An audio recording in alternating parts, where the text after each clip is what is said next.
This is The Ramsey Show. You can be intentional about your character. You can have money and a career. You are the hero in your story.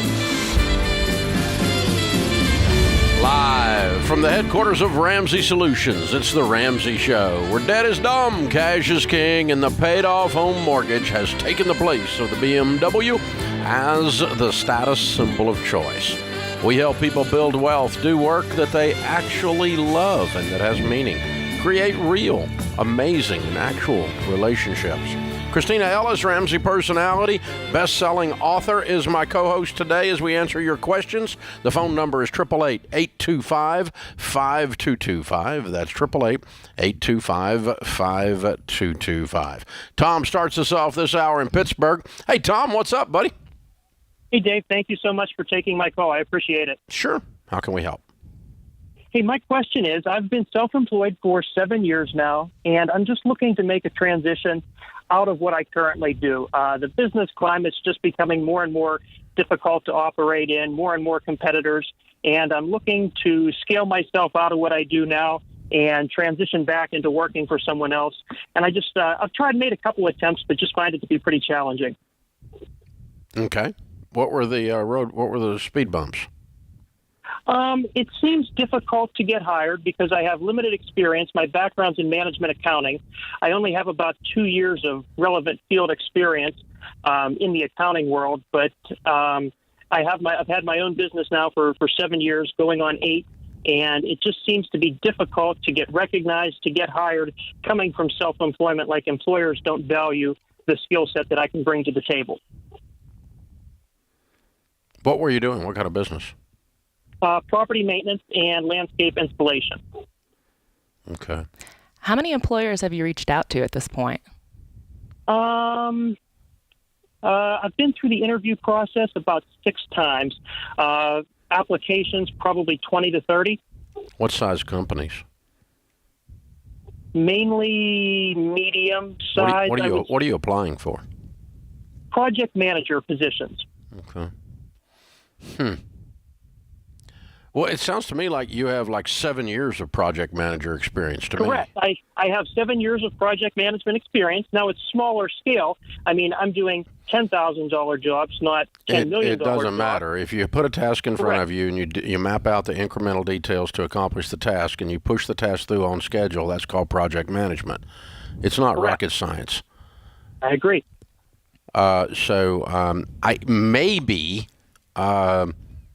You need to think about how to sell the fact that how these skills are transferable. A, in the initial contact, and B, in the actual interview itself. And then C, what you're looking for is a business that has an entrepreneurial enough bent. Like, for instance, Yeah. I mean, I own this business and I have 1,200 employees, so I'm a fairly large company. But I would recognize, or one of our leaders would recognize that what you've been doing is project management.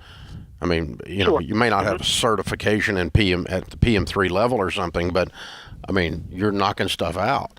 And so, like when we sit down, same thing. What we're looking for is the skill set that is already in existence, and can you apply that in the workplace? If they are so stupid in corporate that they're looking for some kind of the fact that you've done the exact thing that they want done at 5 other places working for corporate America, you probably don't want to work there anyway. You're going to go crazy. I think you're right. Yeah, you're probably right. I'm just so used to being in my own world, my own realm of things, and managing my own show. You're probably right. Mm-hmm. But in other words, if they've got a little bit of an entrepreneurial flair, they would see these transferable skills. Yeah, and that's been my journey. I mean, I was an entrepreneur for 10 years before I came here to Ramsey. Oh, yeah, and then you went to work here. Who knew? Yeah, that's right. Good point. And I appreciate that one of the core values here is having a self-employed mentality. It's been a great transition because I'm now at a company that values that skill set, and it's been able to translate really well. More than value, we kind of just expect you to do it. Right. It's like why we brought you on, because you knew how to kill something and drag it home, you know? Right. It's exactly right. I didn't even think about that. That's a good point. Yeah, and Tom, I'm curious, with the companies you've worked for over the last 7 years, are there any employers that you've partnered with and done project management with that maybe want to bring you on full time? A couple, but they don't have the capabilities for somebody full time at the moment. I've done some work with some larger apartment complexes, and done some subcontracted work through some property management companies, and there was no opportunity available at the time for that. Maybe as they grow, they could grow into a full-time position, but at the present, no. Yeah, I think you've got two issues that I'm hearing, and I would refer you to King Coleman's materials as well. I'll send you a copy of his book, From Paycheck to Purpose, for you to have in your library and read it too. But the two things are, one is I want to be careful of the words I'm using, the sentence structure I'm using to describe my past experience. Instead of describing it as I ran a landscaping company, describe it as I owned and operated and completed projects. And so forth, as a part of my deal. So it's an honest and a truthful description of what you had to do as a small business owner. And then the second thing you're looking for is you're actually looking for a company that has an entrepreneurial culture to it. And not all of these corporate America goobs have a lot of them are just, they've lost their soul. And you don't want to work for them anyway. I mean, so, you want to find somebody that's getting it. I don't care if they can be a huge company, but they've got, they got some entrepreneurial get it, So there can be a medium-sized company, but you can get lost. We fight it around here. I mean, one of our core values is we shoot our sacred cows. If we see a sacred cow wandering through the halls mooing, we get the gun and kill it right there, and we have dinner. I mean, if you cannot answer the question, why are we still doing this way? If you don't have a good answer for that, that's a sacred cow. And that's how bureaucracy sets in any organization, and rigor mortis sets in their brains. And so you just have to look for that because it's out there. And the truth is it's fairly, it's inspiring to work with a team that's energized and entrepreneurial. Absolutely. Rather than being on your own, being the Lone Ranger. It's hard being the Lone Ranger. And it's one of the laughable things about the work from home movement is everybody thinks it's somehow going to be, you lose all the benefit of human beings raising you up to another level. You lose the benefit of all the synergy of creativity and the connectivity of having great people around you calling you out on your stuff, man. Yeah. And fighting together for a project. That's one of the reasons why I wanted to come work here, was just having that team and that energy, and everybody gets to be excellent at their own role, but we come together and then create something really excellent all together. That's true. I mean, that is very true. We can take someone that has the kind of initiative and intelligence and background that you've got, and then bring you into a bunch of other people that think the same way, and all of a sudden it's, the definition of synergy is two things come together and they're better than the sum of the parts, and that's what happens when we bring a personality on. It's also what happens when we bring a programmer on. They're a better programmer than sitting at home going dee. So you actually, it's a different thing, man, because you can do tasks as individuals, but you can't create and don't have vision you can, but it's much limited than when you have access to other human beings messing with you. Human beings are supposed to mess with each other. That's why we have this show. This is the Ramsey Show.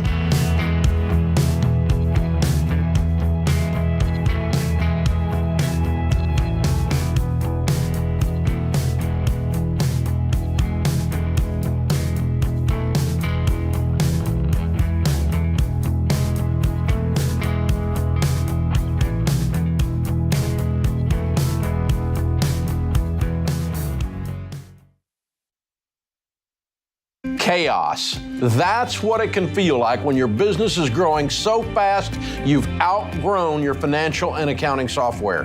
The faster you grow, the more likely you are to lose control of the numbers. And here's the reality. If you don't know your numbers, you don't know your business. That's why we use NetSuite by Oracle, the #1 cloud financial system.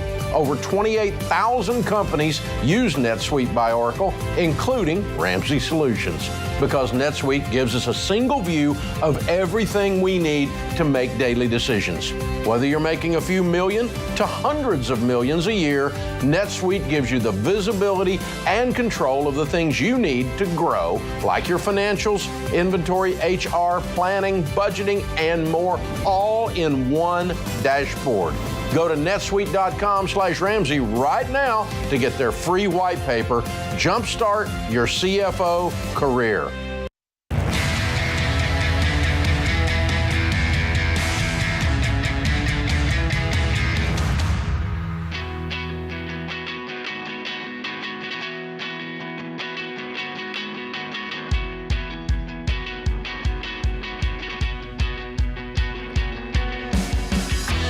Christina Ellis, Ramsey personality, is my co-host today. This is the Ramsey Show.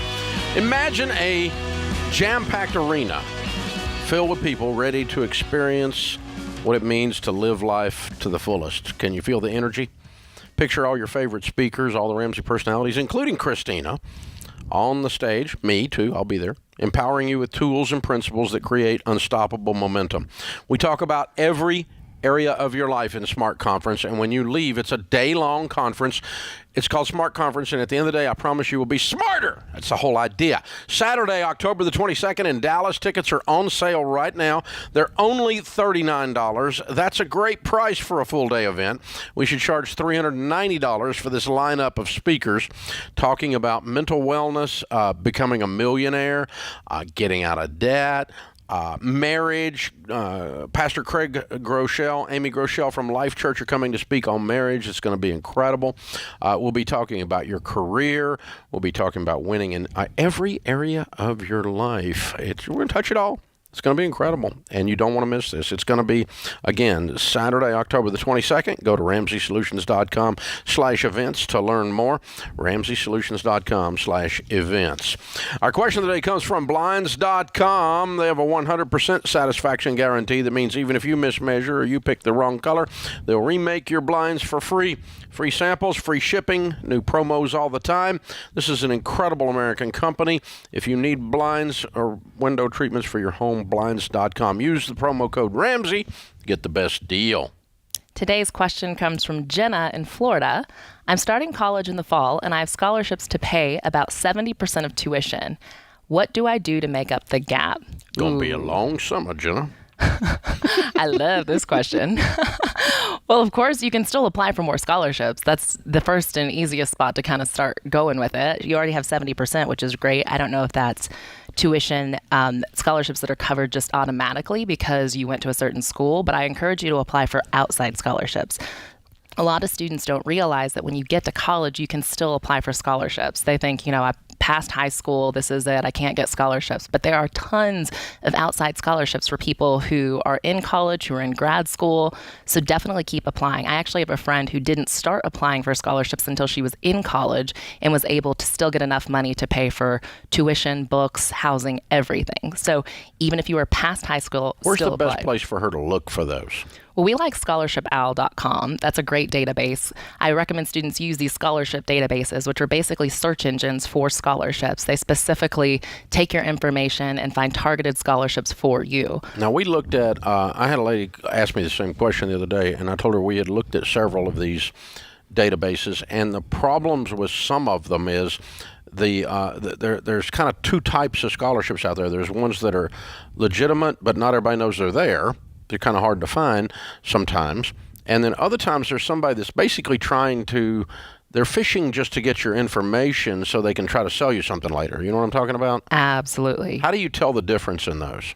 Well, it's important to dig deeper into the company. Find out, is it a credible company? What's their heart and mission behind the scholarship? Why are they giving away a scholarship? Do your research. A lot of people just find scholarships and they automatically think, I should apply for this scholarship. But one of the most time-intensive parts of applying for scholarships is actually making sure you find the right scholarship. So take time to dig through and see if these companies are legit and see what they're all about and see what the odds are of winning that scholarship. A lot of them are kind of sweepstakes type scholarships, Okay. So how is Jenna going to find time to do this? Because I was getting ready to tell her to work 80 hours a week this summer.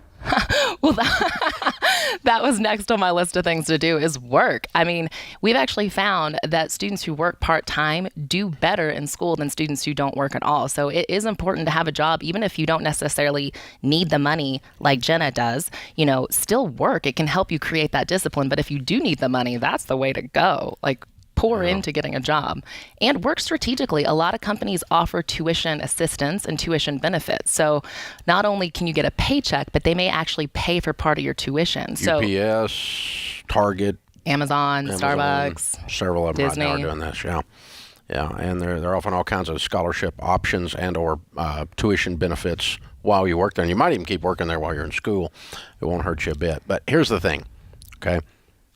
If you just really did work like 3 jobs and you try to solve a grown-up problem with like a grown-up solution, no whining about, I want my summer off.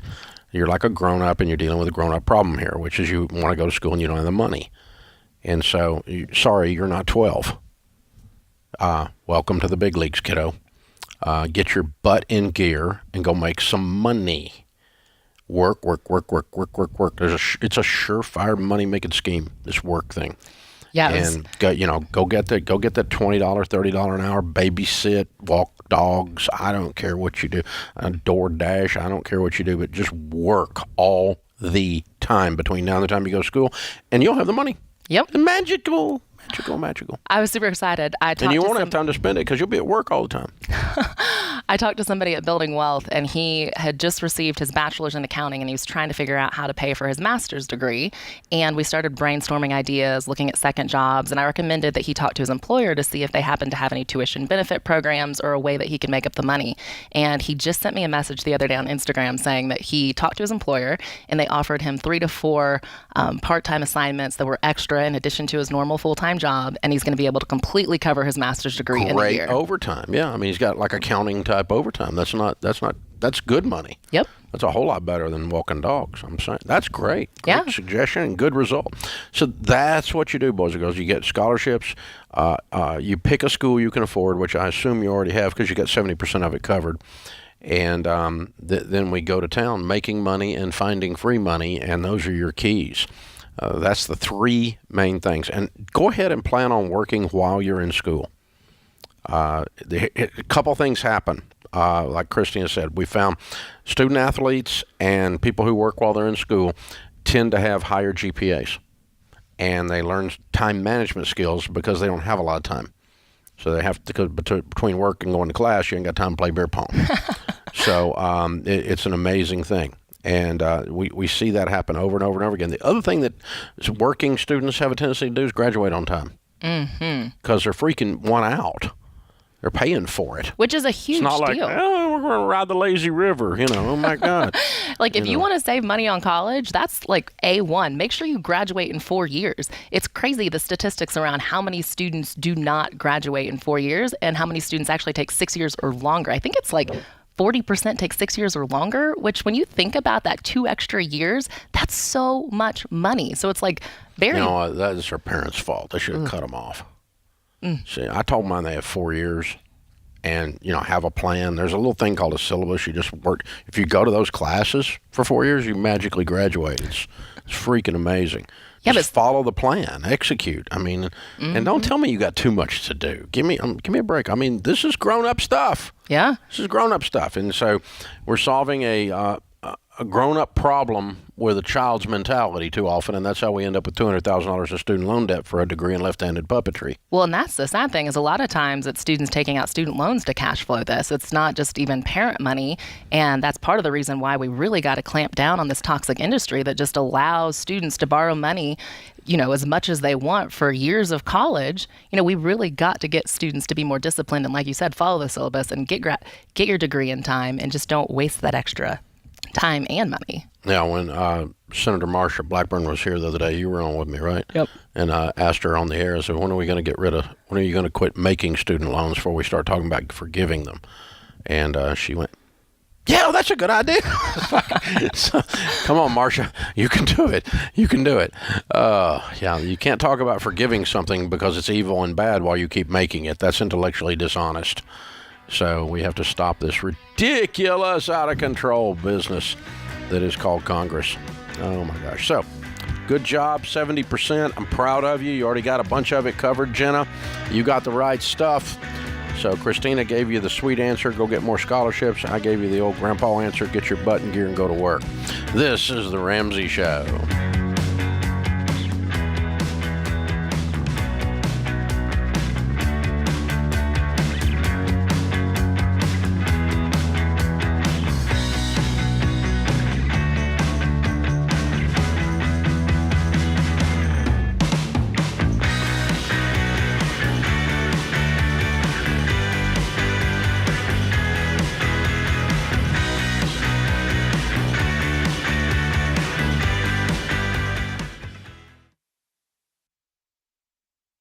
Look, I love real estate, and I want you to have a house, but I don't want a house to have you.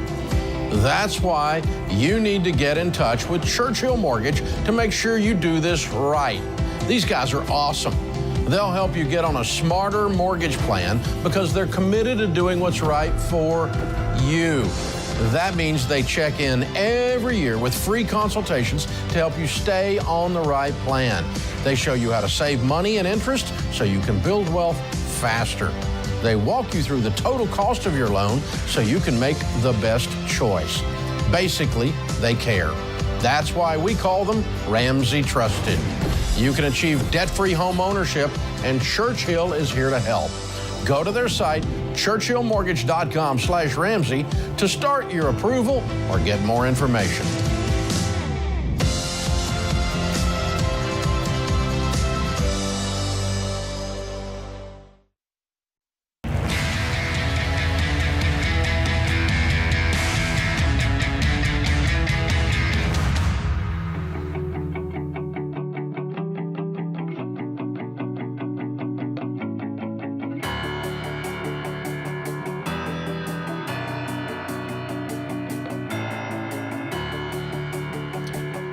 Christina Ellis, Ramsey Personality, is my co-host today in the lobby of Ramsey Solutions. Many of you are dropping by while you're vacating and hanging out with us, having a cup of free coffee, a free chocolate chip cookie, homemade.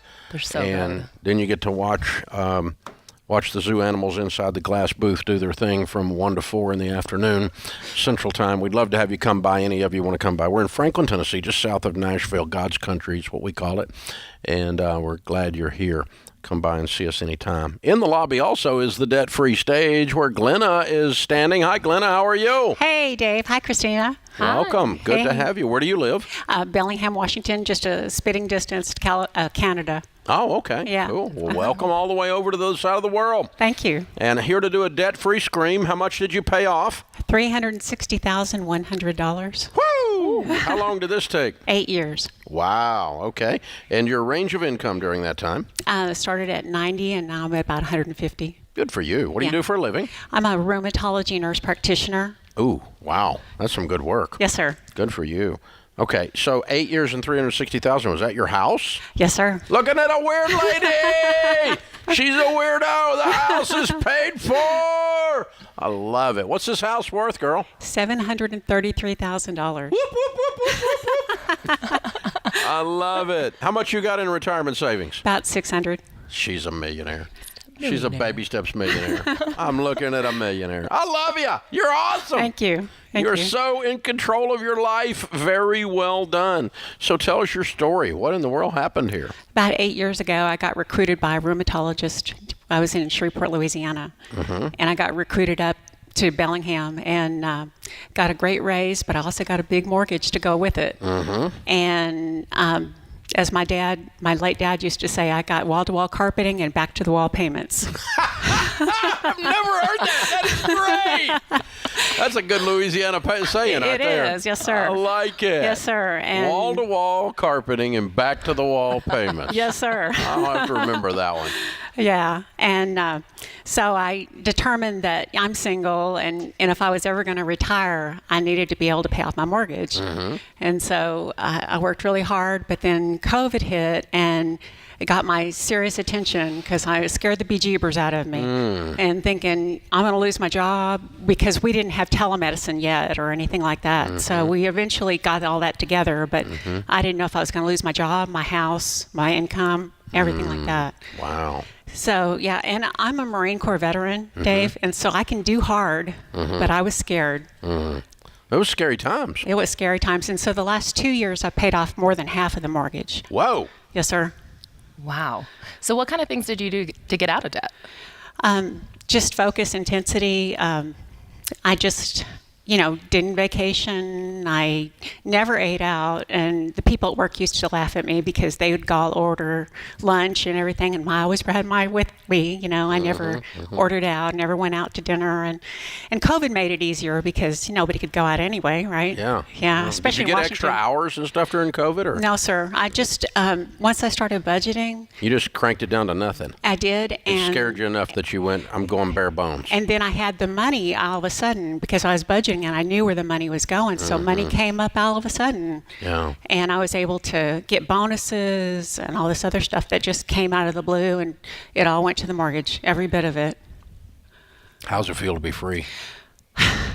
It's amazing. Yeah. It's, I mean, when you're doing this by yourself and you get the bejeebers scared out of you. Yes, sir. There's a release when you get the other side of it. And I lost 120 pounds during that time, too. Whoa. You lost a Backstreet Boy. Yes, sir. Oh, my gosh. Wow. Yes, sir. One less Justin Bieber. I mean, oh, my gosh. Wow. Wow, look at you. That's Yeah. amazing. Yeah. And you did all that during COVID, too? Yes, sir. Okay. Well, I don't want to say it wasn't because you didn't eat, because I hope you ate healthy while you were doing that. I did. Oh, my gosh. I mean, you're a nurse. You know better. But, yeah. Good. Not necessarily.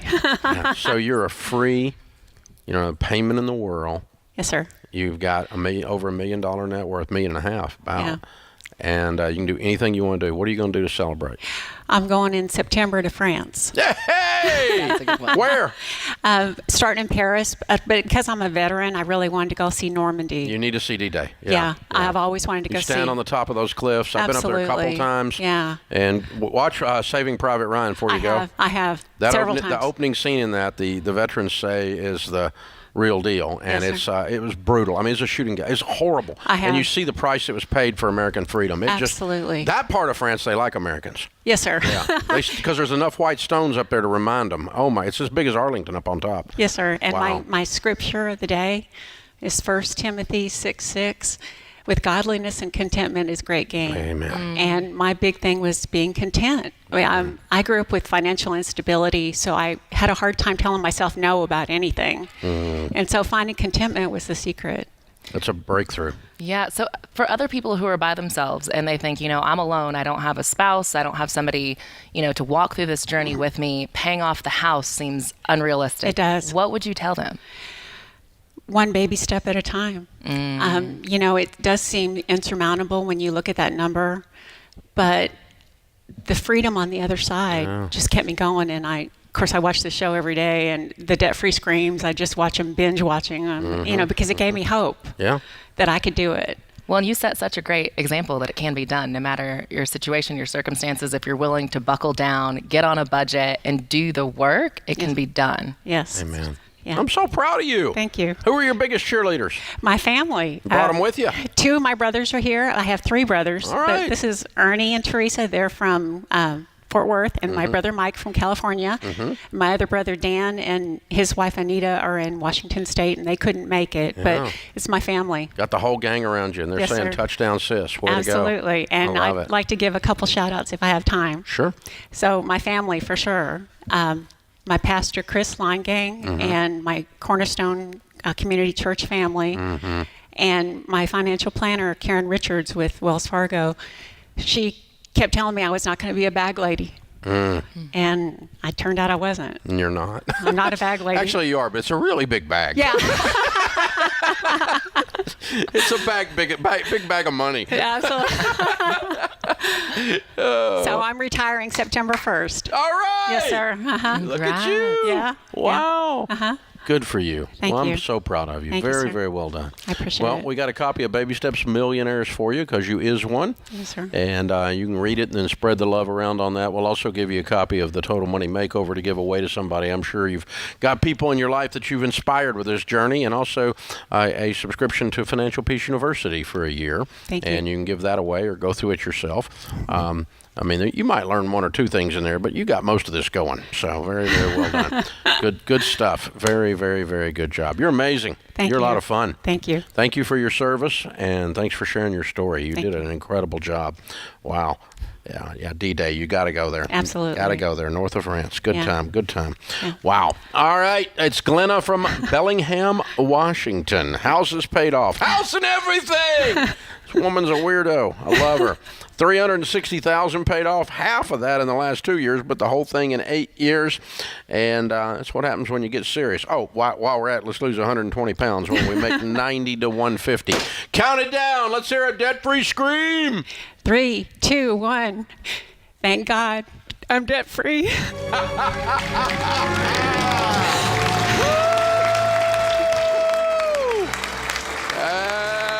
That's how it's done. That's why I keep coming to work. That's why I keep coming to work right there.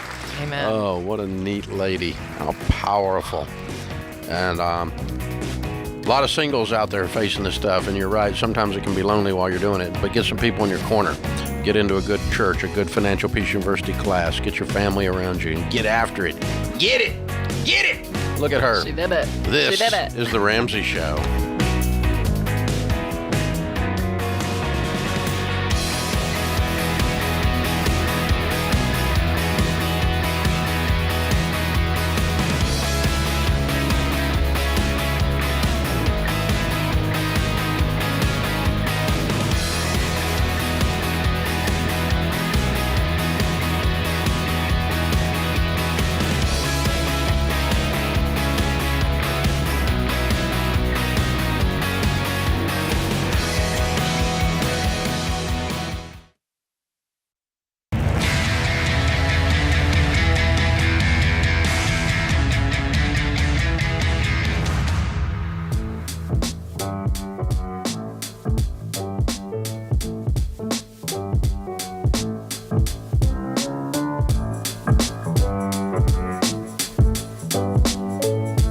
Christina Ellis, Ramsey Personality, is my co-host today here on The Ramsey Show. I am Dave Ramsey. Open phones at 888-825-5225. Amy is with us in Dallas, Texas. Hi, Amy. How are you?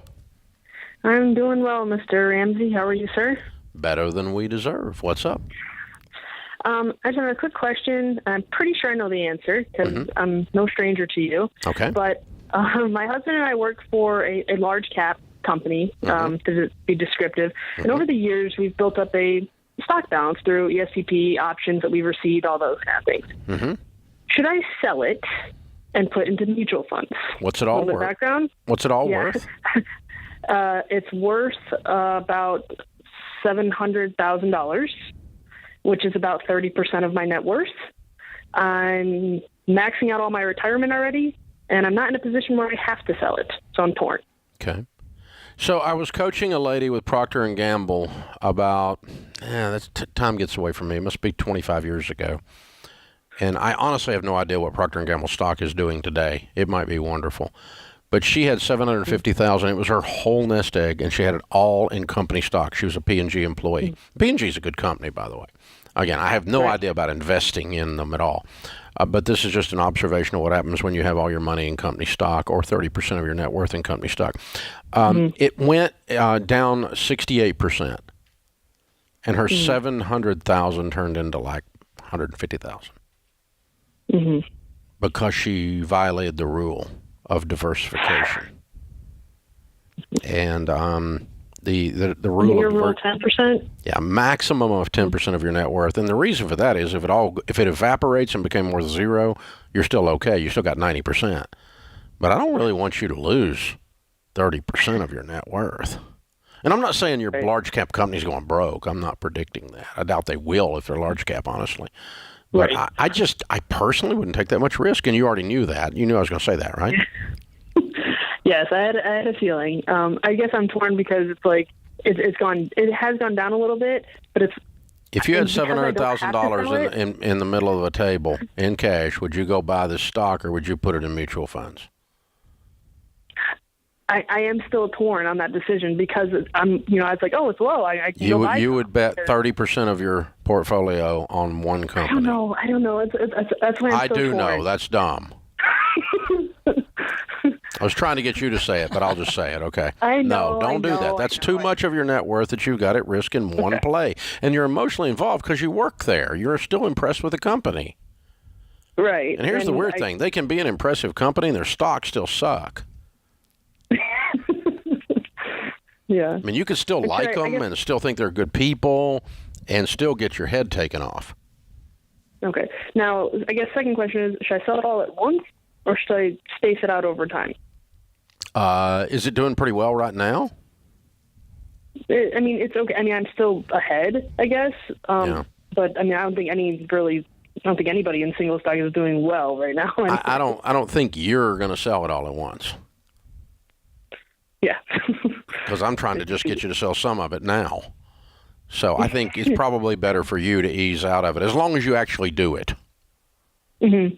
I'm not going to let you off the hook, though. You do need to at least get down to where it's no more than 10% of your net worth. Okay. Yeah. And then if you're just dying to own it, then that's fine. I listen, my net worth several hundred million. I don't have a single stock in my portfolio, not one. I don't like the risk. Mm-hmm. I guess I'll continue to gain on it because I get it like every year as a so it's going to build back up. So you really need to cut it down to about 5%. Right. Yeah. So you don't have to do this again in 2 years. Right. Yeah. Okay. Spread your portions to 7, yes to 8, for you do not know when disaster may come upon the land. Ecclesiastes. It's even in the Bible to diversify. Wow. How wild is that? I always say, because you do not know when a pandemic may come upon the land. Right. You just don't. I mean, you just can't do that. I mean, I don't even want all my money in one type of real estate. I'm a little heavy in these buildings right here, but because I own all these buildings and they're worth several $100 million.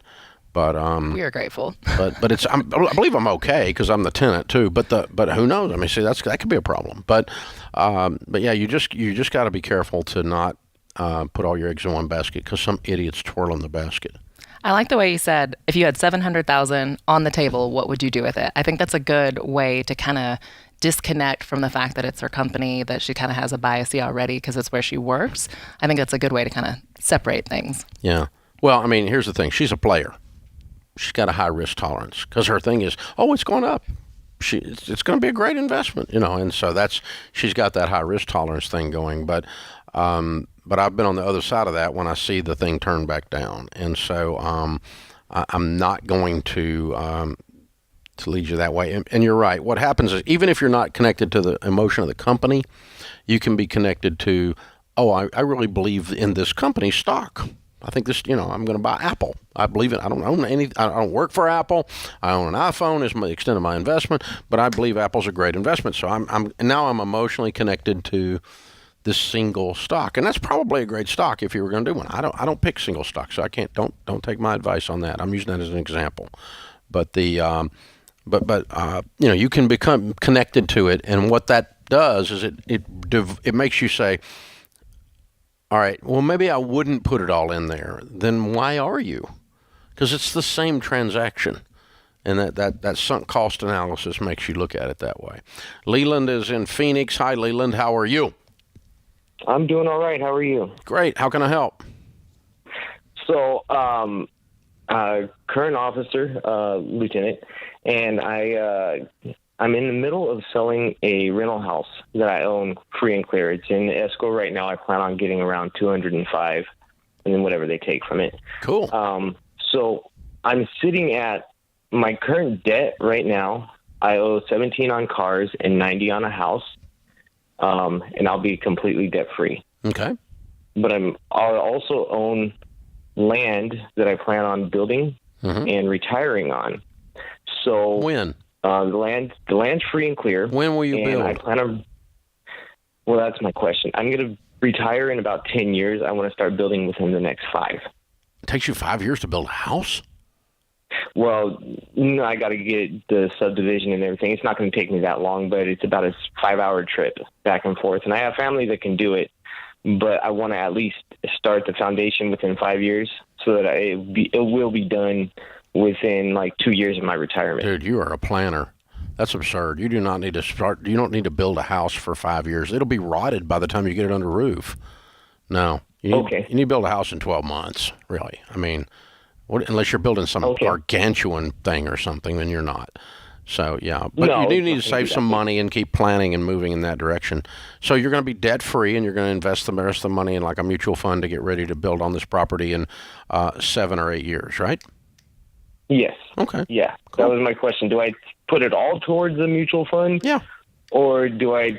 You don't need it for 7 or 8 years. Paying on the debt that I have? No, you pay off all the debt you have. You're 100% debt-free. Okay. And then that's going to... What's your tax bill going to be on this thing? That I have no idea. You got to set that money aside, too.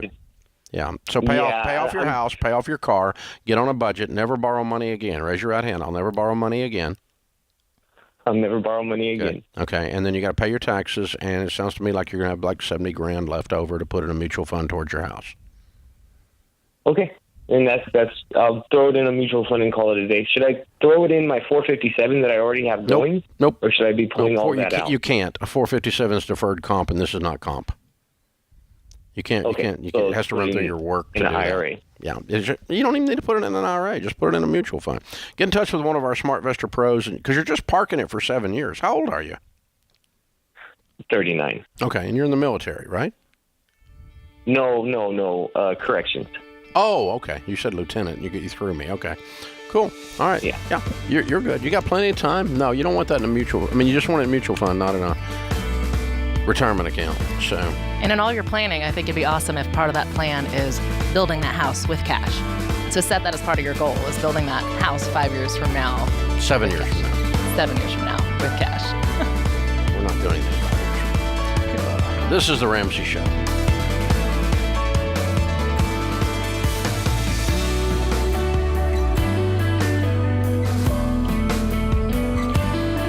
Have you been inspired to make a change with your money? Want to know where to start? Take our 3-minute money quiz to get a plan you can follow. Go to RamseySolutions.com and search for Get Started to get a plan for your money.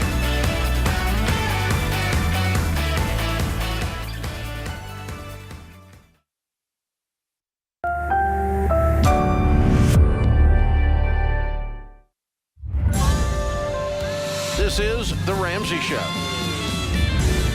You can be intentional about your character. You can have money and a career. You are the hero in your story. Live from the headquarters of Ramsey Solutions, it's the Ramsey Show, where debt is dumb, cash is king, and the paid-off home mortgage has taken the place of the BMW as the status symbol of choice.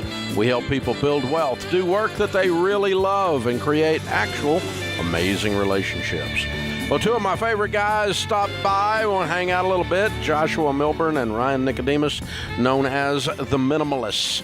They are world famous and two of the coolest guys I know. I'm always a little cooler when I hang out with y'all for a few minutes. Oh, keep going. So it's honor to have you come by. Thanks for swinging by Nashville and seeing us. And let's just start with the important stuff. Is the new film Less Is Now nominated for an Emmy. Whoop, whoop, whoop, Yeah. whoop, whoop. Congrats, guys. Thanks, man. Woo! Never in my life. If you'd have told me at 20 years old, you're going to be nominated for an Emmy, I'd be like, really? It feels crazy. It's weird. Yeah, they don't know I'm in it yet. So when they find out I'm in it, you'll get disqualified. But it was fun for a minute. Yeah, it was great. It was great. to show up, right? If you win, I'm going to just take all the credit, though. I would love it. Of Yeah, course, we'll of hand course. it to you. Yeah. It'll go right there on the shelf. We're just going to take the award. We're going to thank Dave Ramsey and then get off the stage. Well, that's what Mike Rowe did on the Borrowed Future documentary we did. He said, yeah, the reason it was so successful was that you had me in it. Because humility is one of Mike's things. So, Right. Same stuff, guys. Well, cool, guys. Thanks for coming by. Now, we're Thanks for working having on a us. new project together. That I am so excited about. If you don't know who the Minimalists are, minimalism is it is an art and a science that these guys have founded, initiated, and gotten lots of people to get their lives decluttered and get some meaningful lives when it comes to the stuff and your interaction and your view of stuff. If you haven't seen their documentaries, read their books, be sure and look up the Minimalists and learn every bit of that. But the story starts of you two before you were minimalists, when you were materialistic, like all of the rest of us. You were growing up in Ohio, and you were childhood friends. Yeah. We've known each other since we were fat little fifth graders. Yeah. True story. Now, Dave, we grew up really poor, and we thought we were so unhappy because we didn't have any money. And so when I turned 18, I spent my 20s spending, basically. And it wasn't my money because I was always spending toward the next promotion, the next paycheck. I got that corporate job and was climbing the corporate ladder and always spending until I got to a point where I had nearly $500,000 in debt. debt. And ostensibly, I was successful. People looked at me and they saw the luxury cars, the big suburban house with more toilets than people, all the stuff to fill every corner of my consumer-driven life. And we were sort of living the old American dream, not realizing that this wasn't a dream, it was a nightmare. And it was a nightmare because we had so much debt. And that's really why we're here today, is we want to help all of the kids in and around Dayton, Ohio, our hometown, learn how to, how to stay out of debt. So our high school curriculum is Foundations in Personal Finance. It's now been taught in about 45%, 48% actually, of America's high schools all across America. Pretty incredible. But you guys came alongside us and said, okay, we want to sponsor a Ramsey Education crowdfunding initiative, and put it out to your audience, and then your audience can come in and help you sponsor this for Ohio schools where you guys are from. So they can go through, and because what's ended up happening, the reason we've become good personal friends is that our messages overlap so much, and so does our fan bases, for that matter, our tribes, where you've taught people to live with less, and we teach them to live on less. Yes. And so it's a good combo. Good tag team. Absolutely. And so it's pretty cool. So where did the financial literacy connection, it's obvious to me, but an underhand pitch question is, where does your passion for that come from? Just the whole background, the whole backstory of materialism? Yeah, just growing up poor, and I had the magic equation. If I can make $50,000 a year, I'd be happy. And I got that equation from my dad, who he had a painting and wallpaper business, and I worked with him during the summers in high school.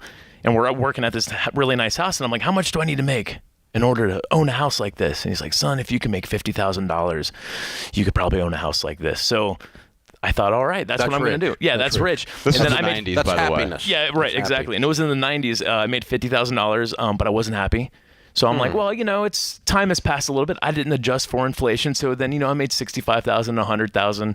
And, through that adventure, I borrowed a lot of money, and I really got myself stuck in a lot of debt. And now, like Josh was saying, we were kind of living that old American dream. And now, Josh and I feel like the new American dream is really living a debt-free life. And what we want to do is help these kids start off their life the right way. I mean, it's unfortunate, but, a lot of people in this society, the majority of them are financially illiterate. And it's not our fault, right? I mean, we're not taught how to manage our money as kids. We get talked into spending money we don't have, to buy things we don't need, to impress people we don't like.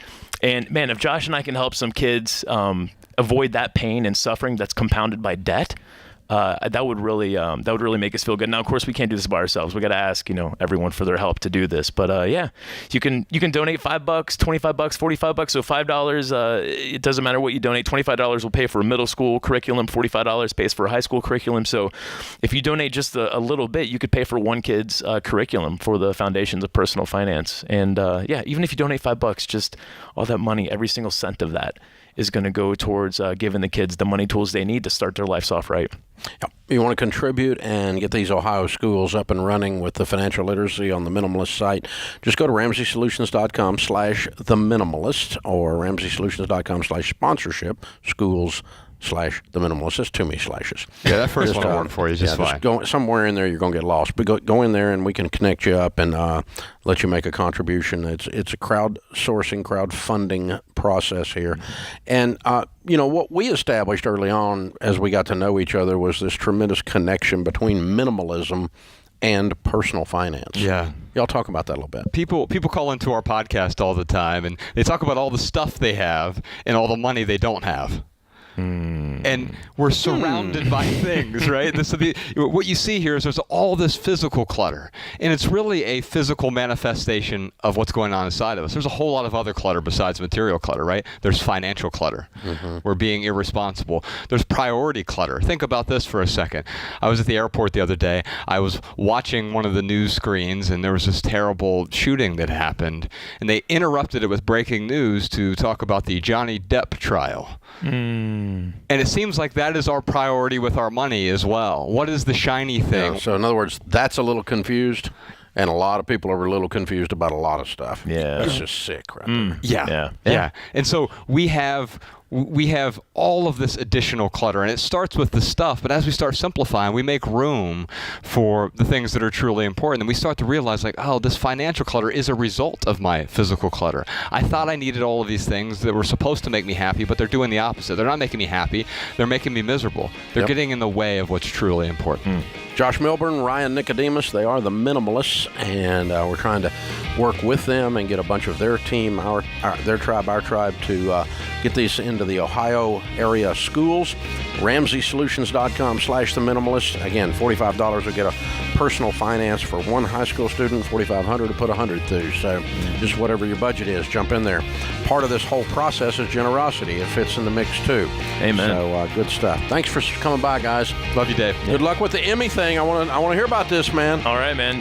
Look for us to be thanking you when we accept the award. I'll be watching for that. Yeah. Y'all be good.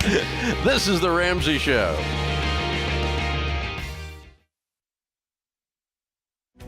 If you're looking for ways to update your home without blowing the budget, I've got it. For years, I've been telling you about our friends at Blinds.com. Blinds.com makes it simple to shop top quality blinds, shades, and interior shutters from home with easy online ordering and free shipping. With Blinds.com, there's no need to renovate your entire home. Just change out what's on your windows with upscale choices like faux wood blinds, cellular, and roller shades, or even outdoor shades. Plus, Blinds.com guarantees the perfect fit, whether you do it yourself or you have them measure and install everything for you. Shop their latest looks and see how much you can save at Blinds.com today. The easy and affordable way to make your home more beautiful is Blinds.com.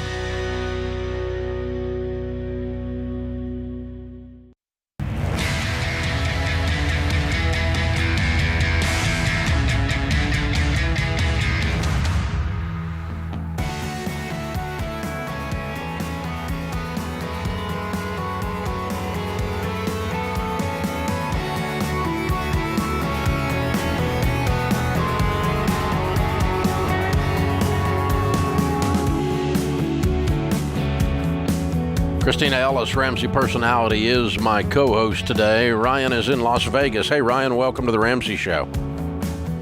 Hey, Dave. Thanks for taking my call. Sure, man. What's up? Hey, just a quick question for you. My wife and I are in a interesting position. We're going to be debt-free at the end of this year, which is awesome. We're paying off my last student loan at the end of December. And then situation we find ourselves in is my father-in-law is we're pretty confident he has Parkinson's. It's gotten pretty bad. He's got some money saved for retirement, but there's no life insurance. There's no long-term care insurance. And I love my mother-in-law to death. So we're just kind of trying to wrap our brains around, what options we might have. And I was listening to you today, and I just thought I'd give you a call and see, if there's anything maybe I haven't thought of that might be able to help with the cost, because it's, the big thing is the care piece of it, which is going to get expensive, and if there's no insurance to cover that, we're just kind of curious what options we might have. Yeah, if he's got a Parkinson's diagnosis, you're not getting long-term care or life insurance. Mm-hmm. It's like you can't buy homeowners insurance after the house burns down, and so that's what you're facing there. So what's the size of the retirement account? My mother-in-law just got power of attorney, so she's in control of all the money. And from what we understand, we're thinking it's about $1 million to $1.5 million. Okay.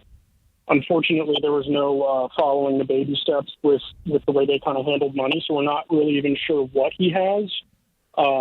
We just don't want my mother-in-law to burn through all of that trying to care for my father-in-law. Well, as long as she manages the budget and the process, and maybe you can help her with that, she will not burn through it. Average nursing home stay is $75 to $100K, and the average time in a nursing home is 2.8 years. So how old is your father-in-law? He's in his 60s, later half of the 60s, and with the progression of the disease that I've seen in the 3 years I've been with his daughter, it's just progressed so quickly. We don't know how long it's going to be. It's just a weird situation to be in. Yeah. So this is horrible. I'm so sorry y'all are facing this. It's I lost a good friend to this about 4 or 5 years ago, and I watched him fight it for about 6 years. And like you said, the progression it's kind of brutal, really. I'm so sorry. Yeah, I think she's got plenty of money. She's okay. All right. And so just to be very cold and calculated for a minute, I mean, he's probably got a couple, 3 years. I'm not a doc. What do you think? Ryan? You with me? Did I lose him? Well, we lost something there. All right, let's try one more time and see if I can yeah, he's gone. Okay. All right. So, phone glitch or something, I don't know. But so the problem with these situations is it takes a highly emotional situation like a tragedy, like a debilitating disease, and it turns it into a Ryan, are you there? Ryan? 3, 2, 1. Okay, I'm done with that. Y'all figure that out. It takes a highly debilitating situation and the emotional charging of that, and what you've got to guard against is allowing in your Dr. John Deloney says, in the middle of a situation like this, facts are your friends. When you're facing a highly emotional situation, facts are your friends. So you got to come down off the emotion and step to the side for a second and have an out-of-body experience a little bit and then look at the math. And the math is he's in his late 60s, highly progressed. So I'm guessing, I don't know anything about this, I'm just using observation. I'm not a doc, and I'm not saying that he could live 10 years for all I know, but I'm guessing he's not going to. And so if he goes through 3 years of $100,000 a year and they got $1.5 million, she's fine. As long as you manage that and you don't let somebody come in and charge you $300,000 a year for care, that would be, but you can, and that can happen if you don't keep your wits about you. So the thing that Ryan can do for his mother-in-law is give her a sounding board and some accountability, and I'll walk with you so that together we can all make good, wise decisions. And then if they do that, they got plenty of money. Yeah, that was going to be my question, is what should Ryan's role be in this? Because it sounds like he is a little bit worried about his mother-in-law perhaps burning through the budget. But, I mean, should he just volunteer to help her, or what should that look like as he approaches her? You just, can I please be your backup, be your, the person that walks beside you. I love you, I love him. Obviously love your daughter, and I will walk with you, and we'll use some, good. We're going to make sure Dad's taken care of, and we're going to make sure you're taken care of. And the way to do that is to spend the appropriate amount of money and no more for his care. The appropriate and no more, because if you do that, you're going to have plenty left over, Mom. And unless some kind of weird or bizarre thing happens here that I can't see with the information I have, but yeah. And then this is the reason that two things, that this call reinforces two things. One is it's a really good idea to have some money when you get to your golden years. $1.5 million changes this equation a lot. If he'd told me at $150,000, this equation's a problem, right? So that's a wonderful thing that they've done. They've done a great job of building some wealth. And then the second thing it does is it says, okay, if you're worried about this stuff, I think with $1.5 million, they're okay. Maybe self-insured, easy enough. But if you're worried about it, you should have had, before this, life insurance and long-term care insurance in place. Long-term care insurance, if you've got under $1 million, as far as I'm concerned, is absolutely vital once you reach 60 years old, and I would not buy it before then. But the cost of nursing home, again, the average stay in America is 2.8 years. Average cost is $75 to $100 a year. So you add it up. It's $250,000. That's the average, which means that some people are more and some people are less. And you can do in-home care cheaper, and some would argue in some cases that that's a better quality of care depending on the issues that you're dealing with at home. And some people have to do that because they don't have a choice. And to make sure somebody gets high-quality care. But that's the process that we get into. Open phones at 888-825-5225. You jump in. We'll talk about your life and your money. So again, people ask about this all the time. Let's just recap a little bit. You can be self-insured if you can absorb a $250,000, $300,000 blow. and still have enough left for the remaining spouse to live on. That's the big deal. That's good. In Ryan's situation, it sounded like, so his wife, that's her father. How does he navigate both the emotions of empowering his wife to be part of these money conversations, but also the emotions of the fact that her father is going through? Yeah. That? I think you just have to say it all out loud. Yeah. You know, it's a lot of awkwardness is removed if someone just has the courage to just say it and say, you know, this really sucks and my heart is breaking. The only thing that would make my heart break more is if we walk out this process in the wrong way to where mom is not taken care of. Right. So we've got to walk this out in appropriate care for him, making sure all the while that there's money left for mom. That's so important to highlight because I think a lot of people feel uncomfortable on one hand having these health conversations and the sadness of it, but also money conversations can be hard and people kind of want to avoid some of that. So it's important to have both conversations, even if it's sticky, if it's hard, if it's emotional. These need to happen up front. Yeah. You know, but what I found is in the years of doing financial coaching, sometimes everybody in the room knows something is there, and just saying it out loud takes the power out of it. You know, it's like they tell you this whole story and you go, hey, did you know that sounded a little crazy? Like you're acting crazy. When you say that out loud, everybody goes, yeah, that is a little crazy. Even the crazy person goes, yeah, that's a little crazy. You know, if you just name it, you know, it's like, this sucks. It hurts. I'm scared. I love everybody. It makes me want to cry every time I think about it, and it's horrible. And we're going to do it together because we love each other, and this is called family. And when you just say it out loud, it takes some of the power out of it. It's all the bottled up that gives it so much power. And it's still going to be a hard process. This is The Ramsey Show.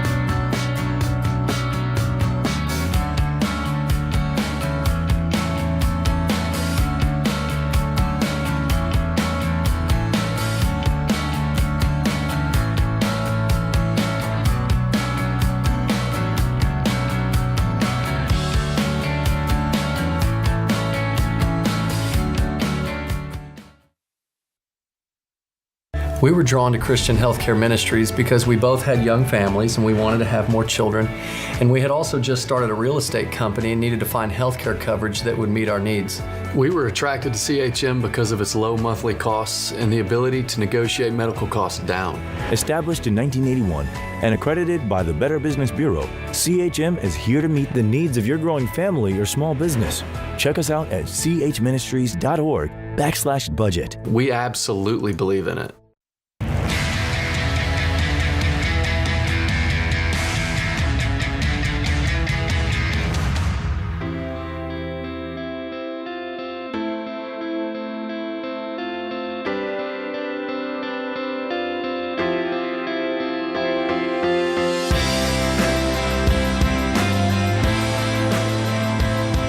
Christina Ellis, Ramsey Personality, is my co-host today. Thank you for joining us, America. In the lobby of Ramsey Solutions on the debt-free stage, Dylan and Bree are with us from Sanford, Maine. Welcome, guys. Good to have y'all. Hey, how's it going? Where is Sanford, Maine? It's right outside of Portland, Maine. Oh, okay. All right. LL Bean country then. Yes. Yep. Yeah, very cool. Well, good to have you guys. Welcome to Nashville. And all the way down here to the south to do a debt-free scream. How much did you pay off? $188,100. Woo! How long did that take? 34 months. Good for you. And your range of income during that time? When we got married, we started around 90, and then last year we ended up at 195. Whoa! What do y'all do for a living? I'm a biochemist. And I'm a machinist for a big airplane company. Good. Very cool. And you guys have been busting it then, huh? Sure have. Yeah, very good. Yep. How long you been married? 3 years. Okay. So this whole thing starts when you get married, 34 months, and you knock out $188,000 of what? What kind of debt? That was our mortgage. You paid off your house? Yes. First thing we do when we get married is pay off our house. This is just weird.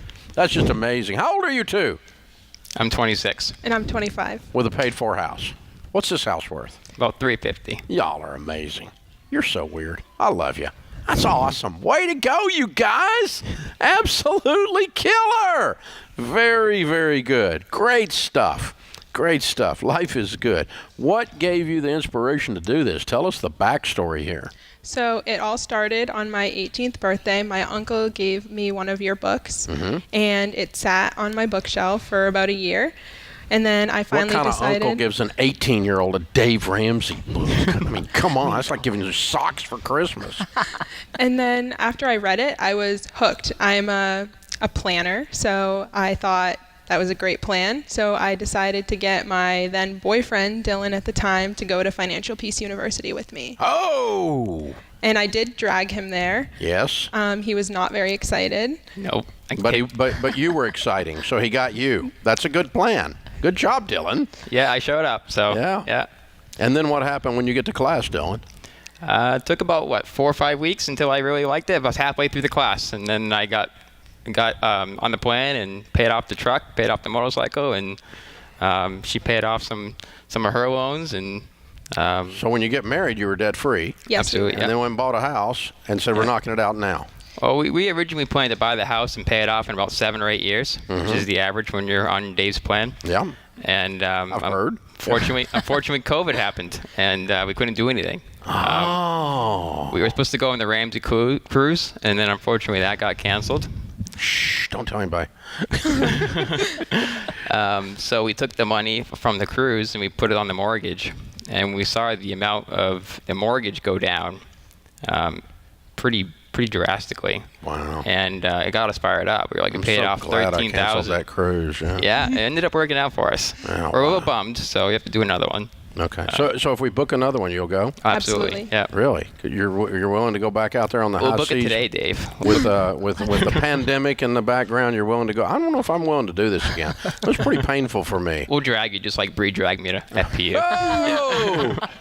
I'll be straight with you. I was drug into the first one, but it worked really well until the pandemic took it out, and then it became a PR disaster. But, oh, wow. Way to go, guys. I'm so proud of y'all. So what did the journey look like for y'all? You guys had a huge income jump, but what all did y'all do to get out of debt?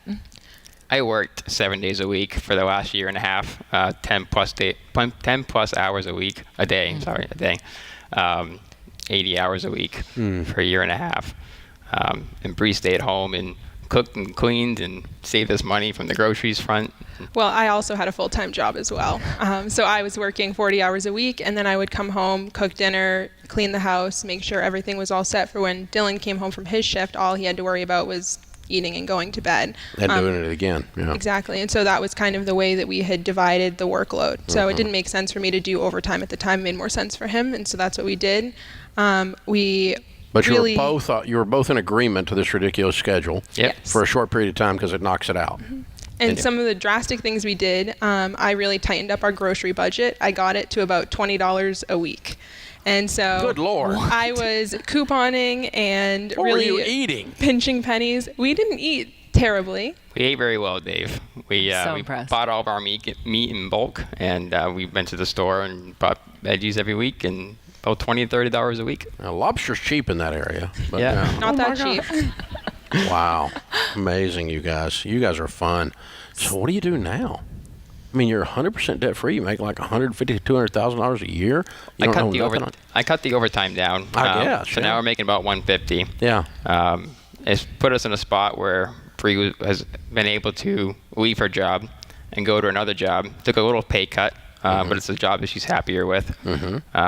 And so we're just going to scale back on the working and do more traveling and be together more. Is there a certain big single thing you wanted to do now that you're free? I guess the big goal in the end was paying off the mortgage will help me one day become a stay-at-home mom. Yeah. And that was our long-term goal. Yeah. Without having a house payment, it makes living on one income so much easier, so much less stressful. We can still save money. Yeah. And so that was really the big long-term goal. Until that point comes, really just traveling and enjoying spending time. Yeah, we need to get that Ramsey cruise up so that you don't have to get a babysitter. Yeah. Yeah. Okay. Get it going fast. All right. Way to go, you guys. You're impressive. Who are your biggest cheerleaders? We kept it mostly a secret. We had a couple of friends that I work with and a couple family members that knew about it. But mostly it was just the two of us keeping each other going. That was going to be my next question, is that, you guys are 25 and 26. Paying off your house at any age is not normal, but doing it at 25 and 26, that's really weird and awesome. Yeah. What would you tell people that are in your generation, that are young, who think like, no, I'm going to keep student loans forever, paying off a house, that's strange. Like, what would you tell them to break through and help them believe that it's possible?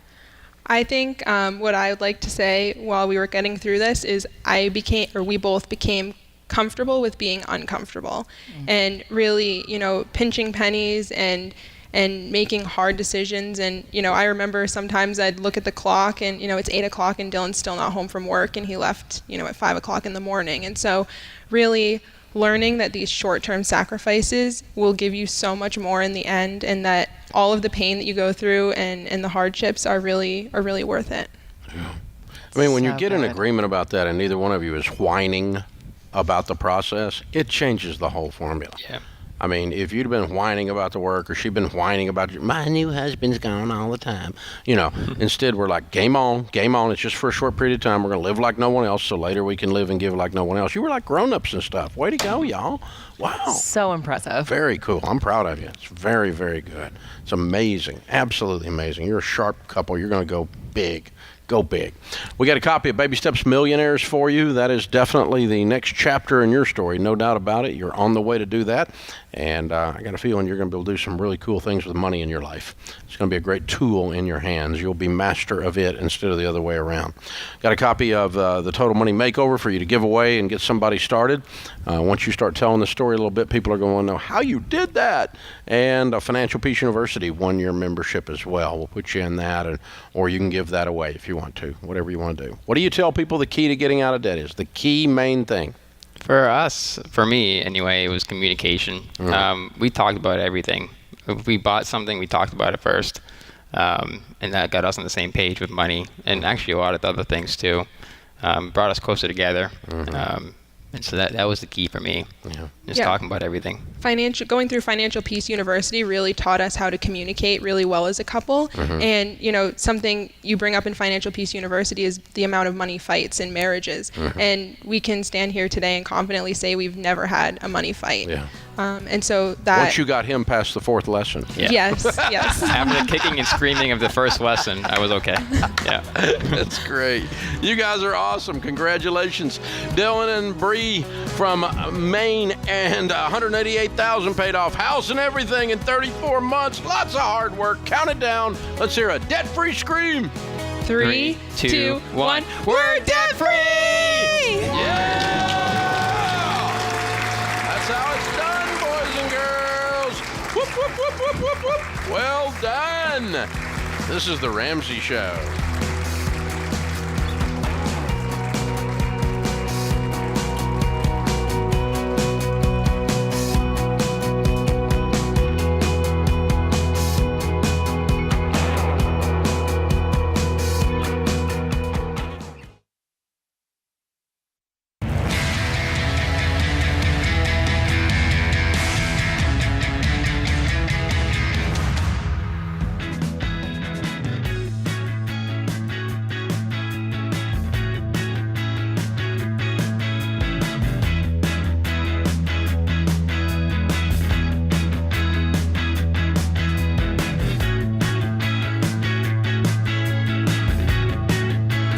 Christina Ellis, Ramsey Personality, is my co-host today. Open phones at 888-825-5225. Paul is in New York City. Hey, Paul, how are you? I'm good, thanks. You, Dave? How are you doing? Better than I deserve. How can we help? Okay, so we have a bit of an interesting situation. The last 2 years have been dreadful. I heard the rumor.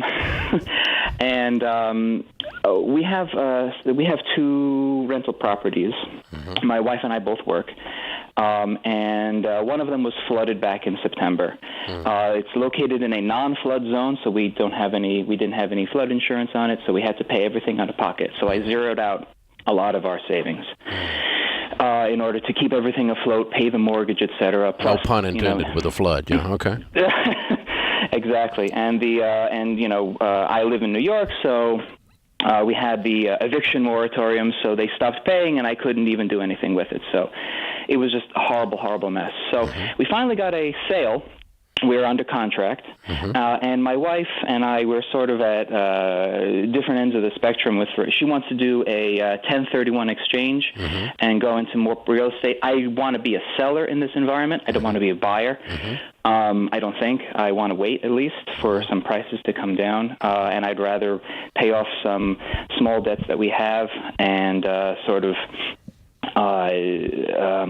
take the rest of the cash and just put it away and put it aside. So that's What's your household income? Mine is like a little bit north of 100. She's around 90, 95 or so. What's she do for a living? She is a project manager. What do you do for a living? And I work in utilities, so I'm an engineer. Okay. All right. So some of this is personality style. You're an engineer, you're a detail guy, and the overwhelming number of details in the crisis has gotten to you more than it did to her. And that's okay. That's just the way it is. And so what you guys just need to recognize is, I'm going to send you a copy of Rachel Cruz's book, and I want both of you to read it. It's called Know Yourself, Know Your Money. Because a lot of what's happening here is not that a 1031 is right or wrong, or not that taking some time off from this market is right or wrong. Either one is actually okay, as a matter of fact. But it's not okay that you can't get on the same page, and that that she's not hearing the amount of stress in your voice that I'm hearing. This has worn you out, dude. Yeah, I'm just You're bleeding. Really done. You're bleeding. You're wounded. We have been bleeding. You're a wounded warrior right now. Yeah. And you're bleeding emotionally. I can hear it. I can feel it talking to you. Okay, and I'm not saying you're weak. I'm just saying that's a reality. There's times in my life I got the crap knocked out of me, and I was bleeding too. So I mean, that's just life. You just need to recognize that, and then she needs to recognize that too, and not be such a player right now. This is a good time for y'all to pull back and heal. So I'm going to actually take your side, but not because you're right, but just because you need to be together, and you both need to be doing stuff from strength, not when one of you is pulling the other one along from weakness. What other debts do you have? We have the mortgage on our primary residence. We have another rental property, but that's paid for by the rents that are coming in. No, it's not paid for by the renter. As you noticed, if they don't pay, you can't get them out. You still have to pay stinking payment. That's mythology. Yes, absolutely. That's mythology. And then we have this other mortgage, but it's we're under contract, so that and you don't have any personal debt at all. No, not real. Personal debt. I mean, I have like a small credit card that's around $8,000. Yeah. She has another small credit card that's around. What do you owe on your mortgage? For $20, $30. What are you getting out of this sale of this rental? Net profit in your pocket. Net profit after all said and done, probably like $200, $250, something like that. All right. See, I want you guys to have some peace. You haven't had peace in a while. That's why I wrote a book called Financial Peace. 2 words that don't go together, like airline service. Right? Yeah. And so you guys, you cannot run with no emotional margin in your personal finances and win long term. Now, I'm more like your wife. My wife is more like you, Paul, on the other hand. She's like, slow down. We got time. It's going to be okay. I don't feel like doing this right now. I'm kind of wounded. And I'm like, game on, warrior mode. Ah! And so I'm more like your wife, but I can hear it in your voice. And from years of doing what I do, I've learned actually to have a little bit of empathy, a tiny bit, but a little bit. The thing that stresses me out is that, I mean, the 1031 is great because, you defer the taxes and whatnot, but it's a 45-day window. No, the whole freaking thing of owning rental property and being back in debt and dealing with the tenant after you just went through everything you went through stresses you out. You want out of the real estate business at least a little bit. Calm down a little bit. It's all she needs to do. It's okay. I would not do a 1031. I would just sideline this money for right now. You don't want to jump back in. You said you don't want to jump back into this market right now while it's still hot.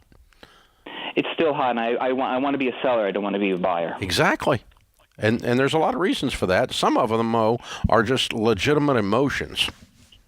Trauma. Small t trauma. I mean, you don't have brain damage. You didn't get, you didn't almost die or something, but you've just been through crap. And a lot of people have in this season. We've been through all kinds of stuff with COVID and inflation. And I mean, I had a little trauma when I filled up my truck. I mean, it's just funny like you mentioned that. That's funny that you mentioned that because what was it? A couple of months prior to this flood, I actually went in for brain surgery. So. Whoa! Wow. Yeah. Are you okay?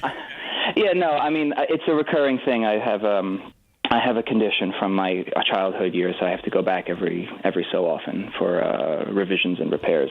Yeah. Bad choice of metaphor then. Sorry. Okay. No, it's okay. I didn't know, but yeah. I do think that you have to. Here's the thing.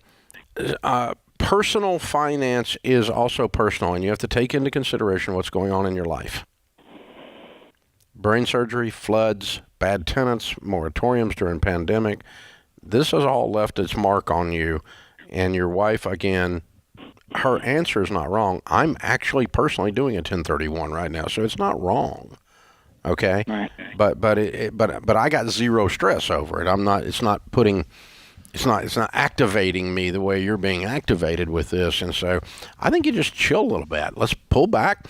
I might even throw the money at your mortgage and start thinking about how fast we pay off our mortgage, making $200 a year. Yeah, that's my thought, is just how much less stress they would have if they, followed the baby steps and worked through paying off the mortgage. And then once they hit baby step 7, invest in real estate and do it with cash. That'll just feel.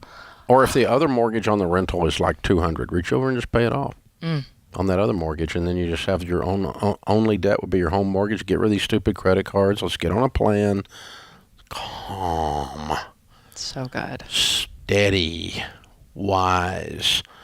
And there what happens is when we get all frenetic and get in a hurry, and I do it too. I'm the world's worst because I'm so freaking task oriented. But I'm the guy that doesn't need to be telling anybody else about this. But the truth is, I can just smell it on him. You can feel it in the air, can't you? Oh, you can feel it. My heart feels like it's like in a knot just listening to his voice, and like you can feel the stress. Yeah, and that's not weakness. That's just saying this is reality. It's not.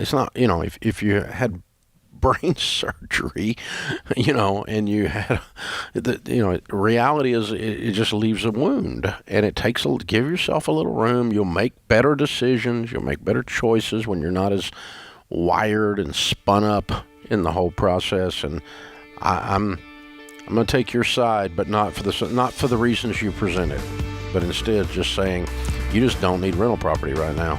You already got one. That's probably one too many. That puts this hour of the Ramsey Show in the books. Good job, Miss Christina, Austin, Ben, Zach, Andrew, James, Kelly in the booth. Good work. I am Dave Ramsey, your host, and we'll be back.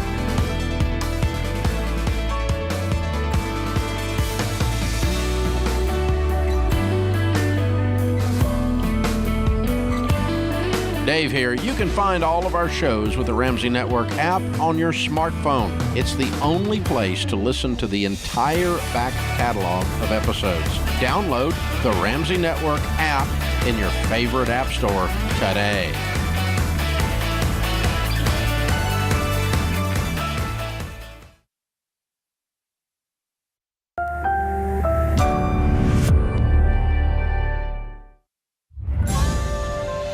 This is The Ramsey Show. You can be intentional about your character. You can have money and a career. You are the hero in your story. Live from the headquarters of Ramsey Solutions, it's The Ramsey Show, where debt is dumb, cash is king, and the paid-off home mortgage has taken the place of the BMW as the status symbol of choice. We help people build wealth, do work that they love and that matters, create actual amazing relationships. Joining me today is my co-host here on The Ramsey Show is Ramsey personality, best-selling author Christina Ellis, as we answer your questions about your life and your money. Open phones here at 888-825-5225. We're going to start this hour with Portland, Oregon. Rebecca is with us. Hi, Rebecca. How are you? Hi, I'm doing great. Thank you so much for taking my call. Sure. What's up?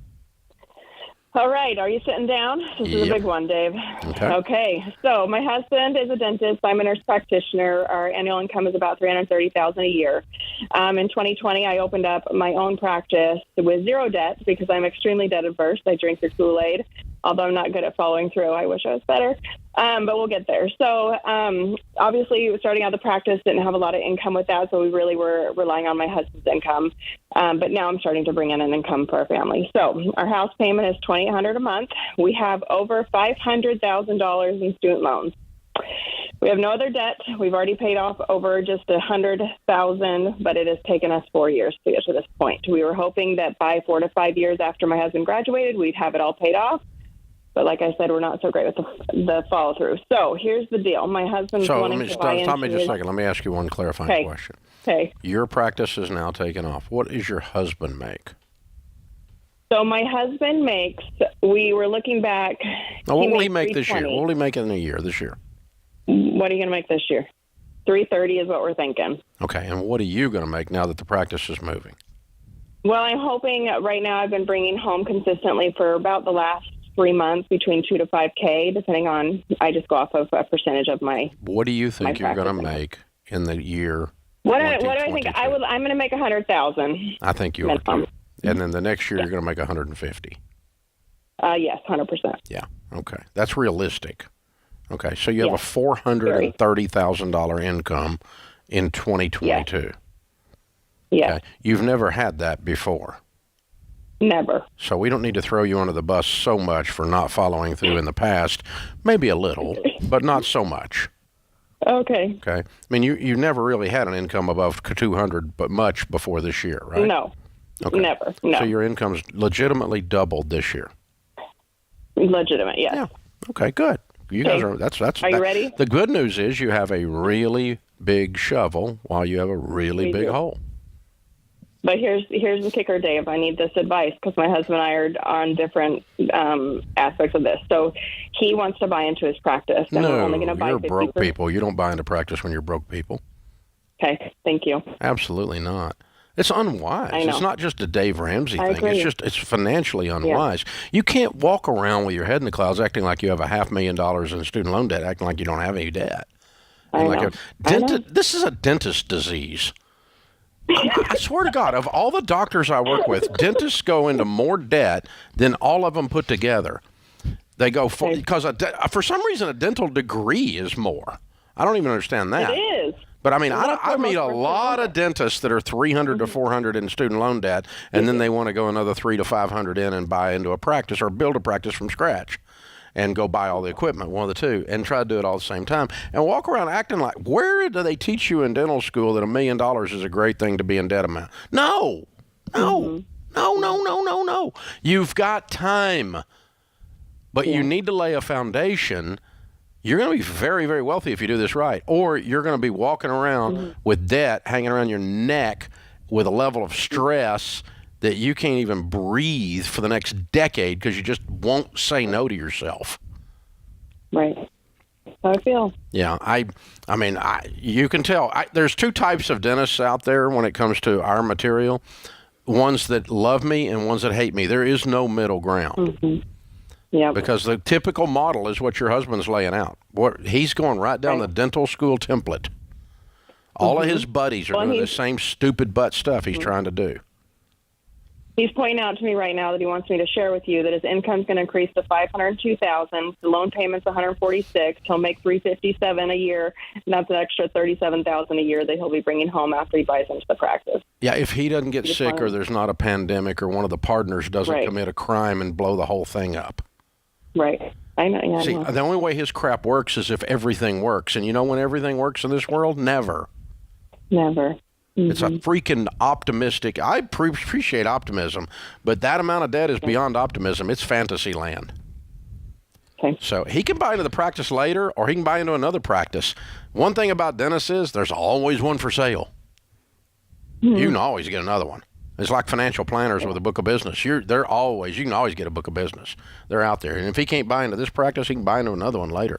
Please don't do this. Please, please, please, please, please, please, please. Listen, here's the thing. the reason I'm saying all this is not just because of Dad or something like that. The bottom line reason this whole thing is, I truly believe after 30 years of doing this, and obviously coaching a whole bunch of dentists in the process, that 10 years from today, you will be wealthier following what I'm telling you to do than following what he's talking about. Okay. I really do believe that, because I don't think he's factoring in any kind of risk in his equations. And the only way his stuff works is if it works perfectly, and it never works perfectly. I mean, you've got crazy people in Washington, D.C.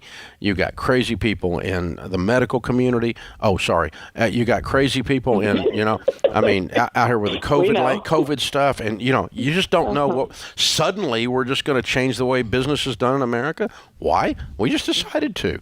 No, this scares the crud out of me. It just, no. Me too. I'm so thankful you were not. Think about it. Think about if you were in this and how much dentistry went on during COVID. None for 3 months. We know. Yeah. And, what would have happened? Oh, my God. Y'all are acting like you didn't just come through that. I'm just wondering, can this be like a 3 to 5 year goal? Yeah, I mean, well, here's the thing. You ought to be debt-free in 2 years. Right, because I'm like, a $430,000 income, you guys could live on $100K and still have $330 to put towards your debt. I mean, you got taxes out of that. But, I mean, come on.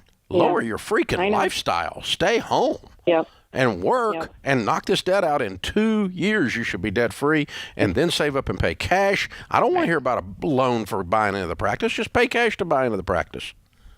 Okay. That could happen in 5 years. That's not a very long trajectory. And if these guys don't want to wait and they think you've lost your mind, then you probably have the wrong partners anyway, because they're all going to be in debt up to their eyeballs and run the thing into the dirt. So dentistry it's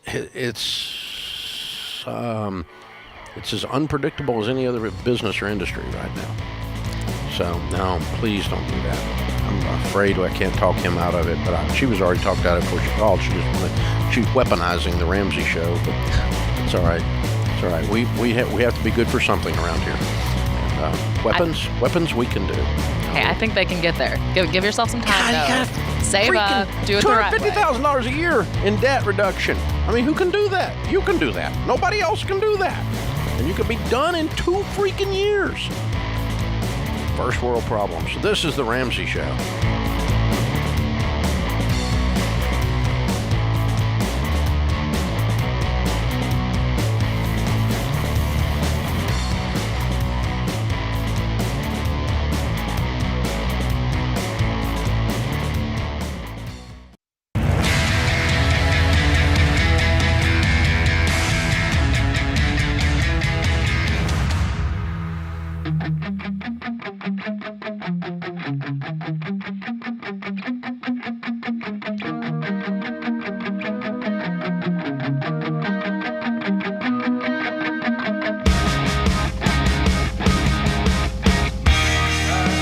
Well, the housing market is out of control out there.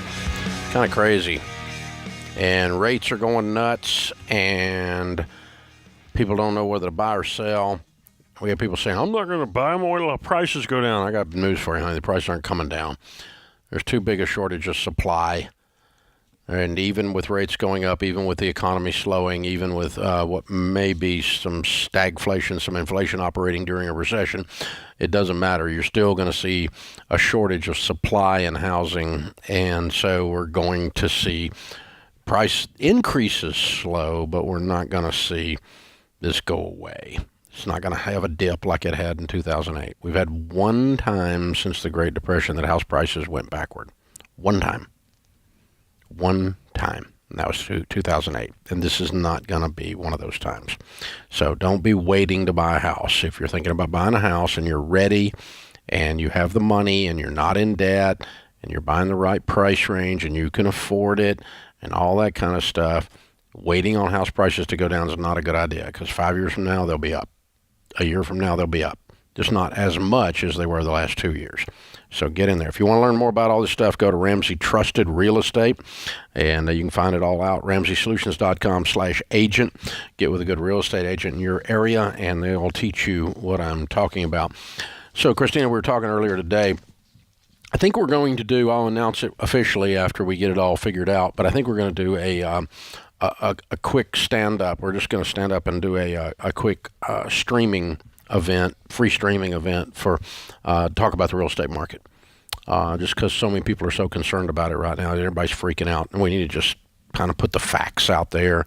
Here's what housing starts are. Here's what they were at the high point. Here's that they're a fourth of what they were, and populations continue to grow and everything else. But I want to sidebar that for a second, and we'll come back to it. We'll let you guys know when we're getting ready to do that. It'll be probably a month or so, but there's a lot of people talking about it, a lot of bad information about real estate, a lot of fear out there about whether I'll ever get a house and all that kind of stuff right now, and we got to kind of get in there and talk about all that and what's the right way to do it. Everybody calm down.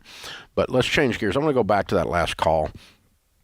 100% of the time, the advice that we give you here is based on common sense, biblical truth, and data.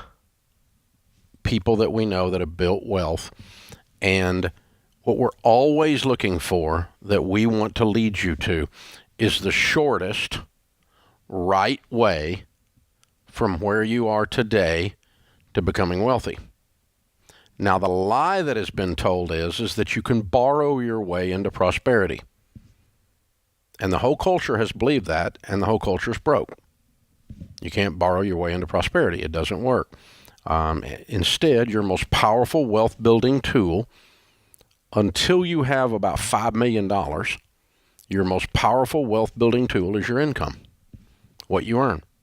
It gives you the power to build wealth. And when you give that all away to someone else in the form of debt, whether it's $500,000 in dental school bills, or she was PA, so some of it was probably on her PA school debt, whatever it is, or whether it's $20,000 in student loan debt, or whether it's an $80,000 car that you had to have, a Tesla, or whatever the stupid butt thing you did was that's got debt on it, then you've given up the power of your income because you've given it to someone else. Now they're getting wealthy with your money, and thus you notice the towers in the skyline of every city are what? Banks and life insurance companies. There's hardly anything else there. Some hotels nowadays, because you're giving them your money too. But that's about it. You go into most major cities, that's the skyline was comprised of people giving away their livelihood to someone else to get this. And so one of the things you learned when you were going through in high school and your mom sat down and said, we don't have any money. If you want to go to school, you need scholarships. You learn to delay pleasure, to give, because you're going to pay a price. You're either going to be in pain now, or you're going to live in the pain of mediocrity later. Yep. My mom basically said, you're on your own. You got to figure it out. She loved me. She wanted to challenge me to figure it out. But, she's like, you got to work hard now. And I spent a lot of my time in high school just hustling, building up a resume to try to win scholarships and stand out in the application process. And in college, I worked a lot. I missed out on a lot of parties. I had to really spend extra hours in the library studying, off hours when other people were out having fun. But it would have been easy to just go, hey, I have a single mom. We don't have any money. I want to go to school. There's only one way I can do this. I was forced, is the language people use, to go into student loan debt because it was the only way. Now, that would have been easy. That would have been easy. But later, it would have been hard because then you have a phone call like we just took where you got to pay it back. Yeah. Short-term easy, long-term hard. Yeah. Yeah. Easy's always hard. Yeah. Definitely. It's paid off so much in the long run because, yes, there was that season of sacrifice, but now I graduated without debt. So hard is always easy. Ooh. There we go. There we go. You're going to pay a price to win. Just decide what the price is. Hard now is easy later for the rest of your life, or easy now is hard later. Yep. So easy's hard, hard's easy. Well, that's what I try to tell students with student loan debt. I think that a lot of students just think, this is the way to go. And somehow magically, poof, it's going to resolve itself down the road. And it's like, no. This may be easy now, but this is going to be real income going to these payments later down the road. This is going to be hard. It turns out AOC is not the student loan fairy. Who knew? Poof, it goes away. It's not going away, people. It's still there, and you're still going to end up paying it, and it's still a problem. So, yeah, you're either in money stuff, and in most of life, really, if you want a high-quality, long-term result, it's seldom easy at the start. It's usually hard at the start. Hard is easy. And if you want a low-quality, long-term result, go ahead and go, woohoo, I'm going to YOLO. You only live life once, baby. Friday! Thank God it's Friday. Oh, God, it's Monday. And you look up living your life like an emotional 5-year-old, and 25 years later, you're 50 and you're still a freaking juvenile because you're still living with the emotional maturity of a child. Children do what feels good. Adults devise a plan and follow it.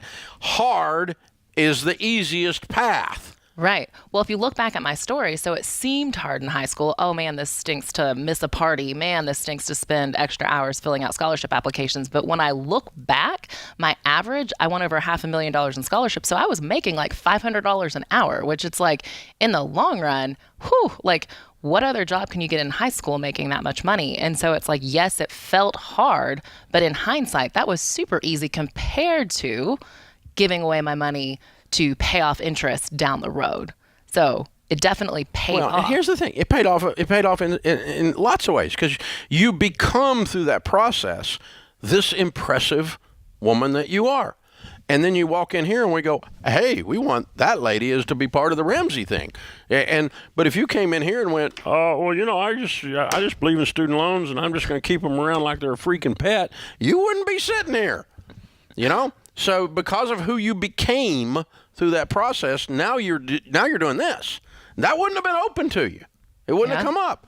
You know, we've not hired a Ramsey personality that, you know, what are you in charge of? Losing? No, we don't need one of those. We don't, you know, what's your specialty? I lose all the time. No, I don't need one of those. I need people to inspire people to be better and bigger and do $500,000 with a best-selling book before you came here. That's what you become, but you became that because of the hard. Not because of the easy. Hard is easy. Easy's hard. Well, and I love seeing the young generation doing that. We had a debt-free scream earlier, 25 and 26-year-olds paying off their house, living on $20 a week for groceries. Like, you know that is hard. You know what that dentist needs to do? He needs to pay them $50,000 a year to come live with him and coach him.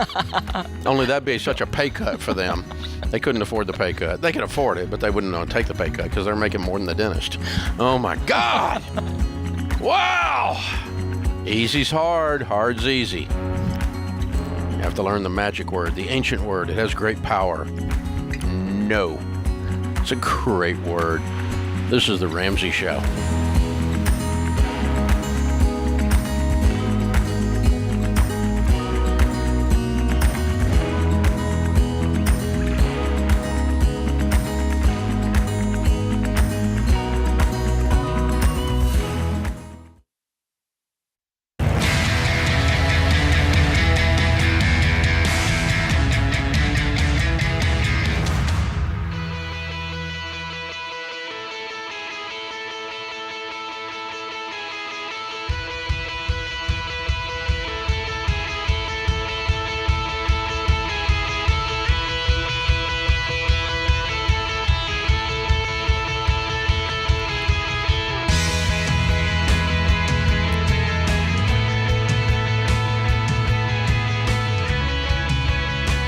Christina Ellis, Ramsey Personality, is my co-host today in the lobby of Ramsey Solutions on the debt-free stage. Scott and Lauren are with us. Hey, guys, how are you? Hi, good. How are you? Thanks for having us. Better than I deserve. Welcome. Where do y'all live?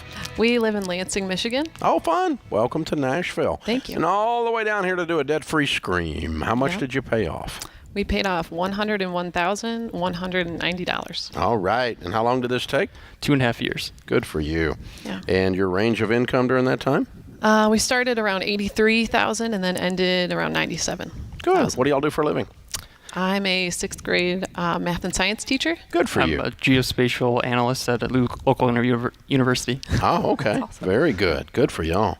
Okay, so $101,000 of what? What kind of debt was this? So $11,000 was one car, about $15,000 was another, and then $75,000 in student loans. Y'all were just kind of normal. Yeah. How long you been married? Almost 3 years. Okay, very good. Mm-hmm. So not long after you get married, you said, okay, something's got to change. Tell me the story. What happened? Yeah, so basically, we'd always kind of talked about our finances when we were dating, and I knew a little bit about, the debt and stuff. The student loans are Scott's, so we kind of figured that out once we started dating. Scott's. Yes. They're gone. Yes, they are gone. They are gone.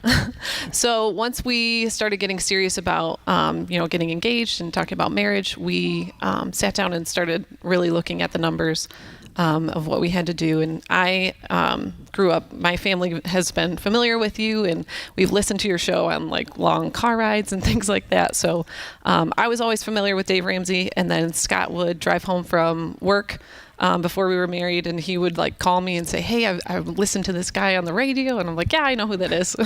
But then we started talking about exactly when we wanted to start this. So we got engaged and really hashed out a plan. And then after we got married, we really, kicked butt on it. See, Scott, this is what happens when you marry a math teacher. Right. Made the good choice. This is exactly what happens, right? I might be the nerd. She might have a plan. Maybe. She might have a plan, and she might tell you what your plan is. I think you're right. I like it.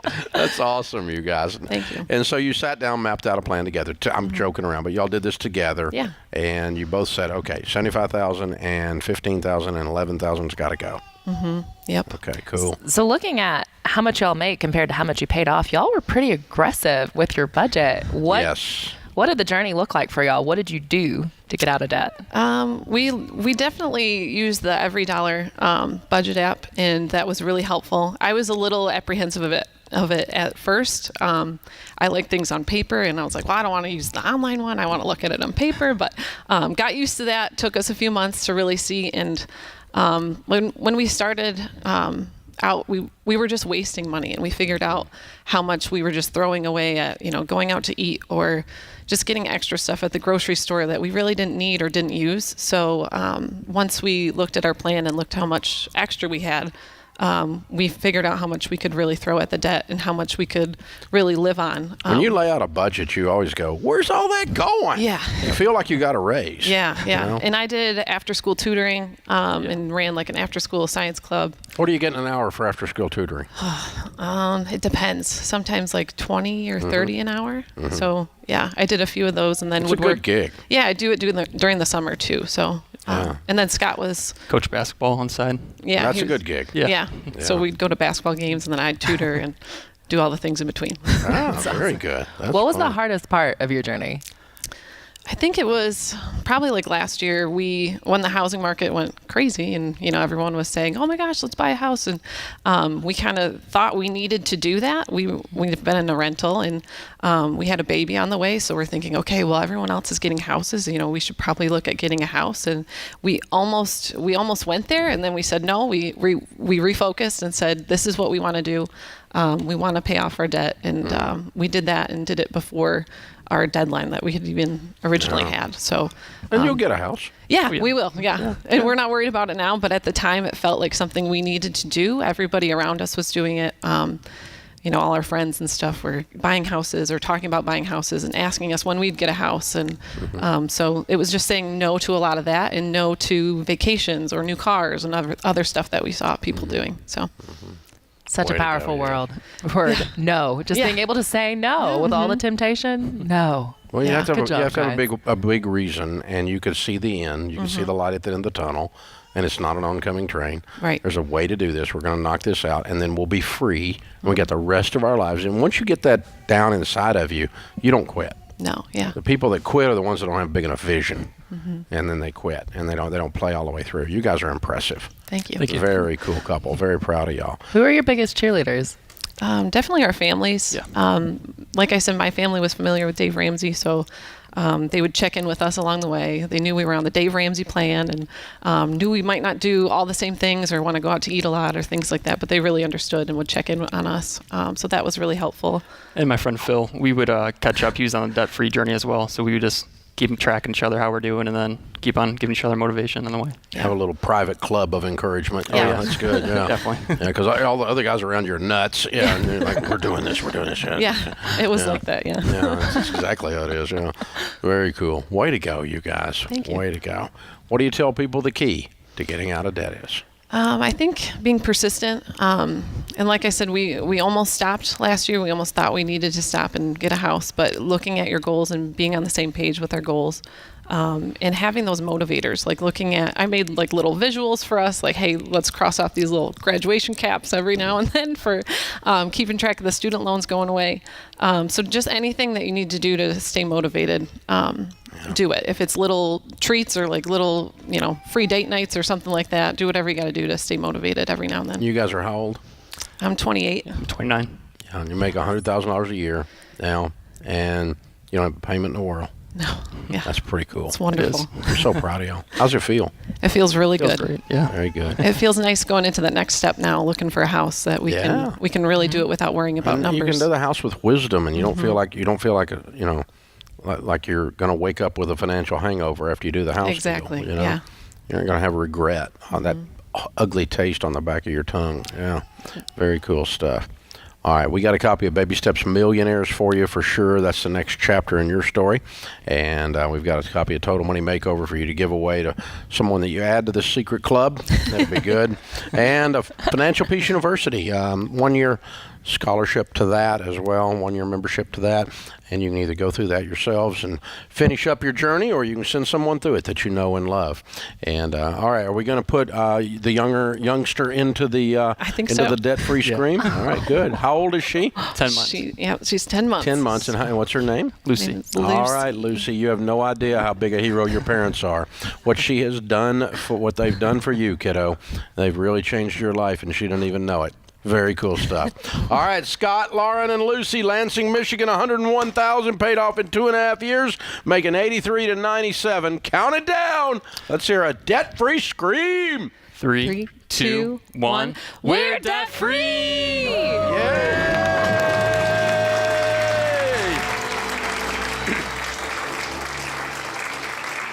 You have no idea. I mean, Rachel was that size when we filed bankruptcy and decided we were going to live like this. And then she walks in here at the commercial break and stirring up trouble. So, I mean, it's Full just, circle. it's a family gift. But she always says when she sees these, she goes, I was that little kid. You changed your family tree. You changed your family tree. It's so cool. And folks, you can do this stuff. Yeah, that's amazing. Seeing that beautiful little face out there. Y'all are amazing.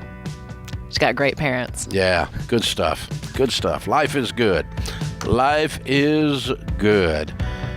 This is The Ramsey Show.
Our scripture of the day, Proverbs 24:16. The righteous fall 7 times, they rise again, but the wicked stumble when calamity strikes. Peter Marshall said, we long for life without difficulties. Remind us that oaks grow strong in contrary winds, and diamonds are made under pressure. Hard is easy, easy is hard. There it is. We all kind of know this, but it's human nature to always want the shortest, easiest path, and that's okay to have that desire, but don't let that desire cause you to go for a shortcut, because the old saying is there is no shortcut to any place that's worth going. Christina Ellis, Ramsey Personality, is my co-host today. Open phones here at 888-825-5225. Quentin is with us in South Bend, Indiana. Hi, Quentin. How are you? Good, how are you? Better than I deserve. How can I help? Alrighty, so I have a $13,000 car loan, and I've been dating my girlfriend for about 4 years now, and we're looking to proceed with the future and start our marriage, you know. Cool. How old are you? I'm 18 right now. So you've been dating since you were 14? Yes, sir. Wow. Okay. It's a middle school love affair. I love it. Oh, yeah. Cool. So you're yeah. both out of high school now? Yes, sir. Yep. Graduated last year. Cool. What do you do for a living, sir? I work at a stair company. It's called View Rail. I make stairs. Right. What do you make? What kind of money are you making? About 25 an hour, so 50, a little bit under 50 a year. Good for you. Okay. So you're working hard. Yes, sir. Okay. So you're thinking about popping the question after all these years. Correct. Yes. So with that loan, I am on baby step 2, but I'm throwing all my money towards my car loan. Yeah. But I also want to save for that question. We're looking about a year and a half. Yeah.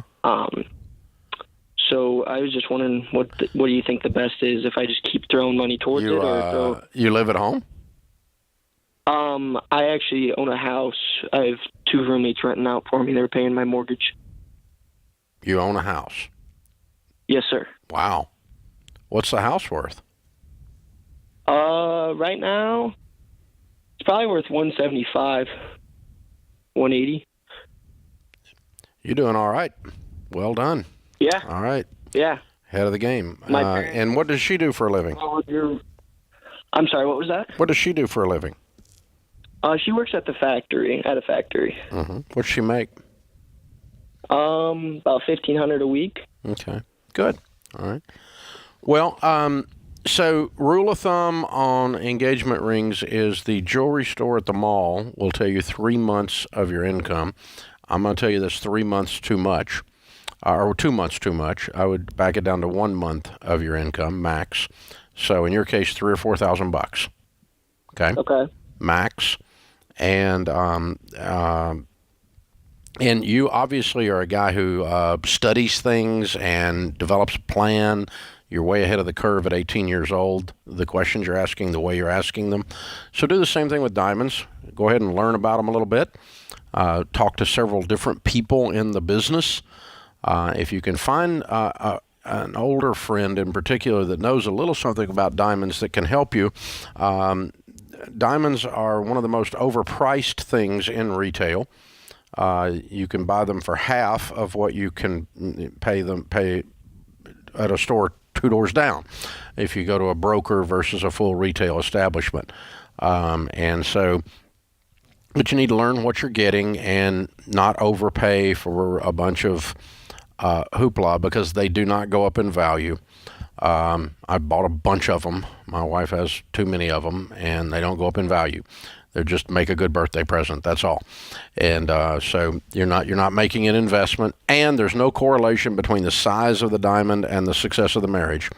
As a matter of fact, there may be an inverse correlation. So, meaning that too big a rock could mean awful things. But yeah. So anyway. Are you thinking? You said a year and a half. Are you saying a year and a half till the debt's paid off, or until you propose? That's when we want to get married. So I think we're planning on getting engaged this year and having our wedding next year. Who's paying for the wedding? So I know her parents are going to throw a lot of money towards it. My parents will throw about $5,000, and so I'm not sure how much out of pocket I would need to be. You're not going to put anything out of pocket. If you got $5 from one and the other one's throwing some money at it, you're going to be fine. That's your wedding. Make that the budget, and that'll be enough. And But if I were in your shoes, what I would do is stop paying extra on your car for a couple months and save up $3 or $4 grand, and then start going diamond shopping, and then get back on the business of knocking your car debt out as soon as possible. Okay. And don't ever borrow money on a car again. Yeah, I know. All right. Yeah, I know. Yeah, you knew before you did it too, but you did it anyway. Yes. Yes, sir, I did. My other question is I have about $4,000 in my name in my bank account that I was waiting to throw in my car, but I have my real estate test coming up this Saturday. And I know there's starting fees up for that. It's about like $2,000 to get all started up. So do you think I should throw that or like save that and put it towards the I would startup just sit on that $4,000 for right now and use that to get your startup and get that moving. Yeah, that's probably pretty close. You go to that part-time while you stay at the steer company, right? Correct, yep. Yeah, good. Because I got my real estate license when I turned 18, and I will go ahead and tell you from a guy who's been there, it's tough to get people to buy houses from 18-year-olds. Right, and I expect that going into it. I mean, you can do it. I did it. I sold houses, but the first one I sold was from a buddy of mine from high school because he was as dumb as I was. But he didn't get ripped off. I mean, I did a good job, but he paid $42,000 for the house, and it's worth $842 now. But because that's how long ago I was in high school, but not $842. It's probably worth $500. But yeah, anyway, so just give yourself some grace on that, and you're going to have to be really, really good at that profession to have credibility to be able to get people to transact their home with a youngster. And that's not to say you can't do it. It's not to say you're not capable. I'm just saying how people are going to perceive you because that's how I was perceived. Right. Okay. And then you'll have a great story to tell when you're old. So you're going to be great. You're doing good. You're a sharp young guy. Let's get the car paid off. Save up and pay cash for the diamond. Then get the car paid off. Lay out a budget for the wedding. Execute on the budget. If you don't have a budget on the wedding, you'll pay double for it. Because the wedding budgets grow based on the emotions of the mother-in-law. I mean, the bride. I mean, your mother. I mean, your dad wants people on the guest list. I mean, yeah, there's a lot of people seem to have a lot of fingers in your life when you're building a wedding. So you need a game plan that you're going to stick to, and it doesn't get out of control. I'm very impressed with you, Quentin, though. You are so intentional at this age and just really are just keeping your act together, and that's just impressive. Way to go. Thank you. Yeah, you're way ahead of the curve. Now just don't stumble and, go crazy on this stuff. But, yeah, learn about clarity and carrot, and learn about cut, and learn about the flaws. And a little flaw in a diamond's a good thing. Bigger rock, less money. And nobody's going to, if they get their eye down real close to the rock, you just punch them. So it's, you don't need it.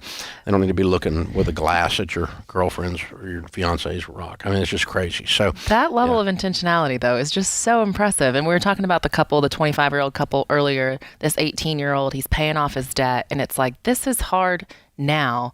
But then the 25-year-old couple, they've got 75 years of easy.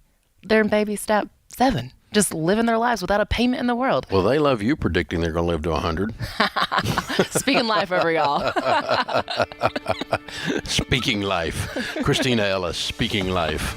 Yeah, that's good, though. You're exactly right. I mean, you got the rest of your life. No discipline seems pleasant at the time, but it yields a harvest of righteousness.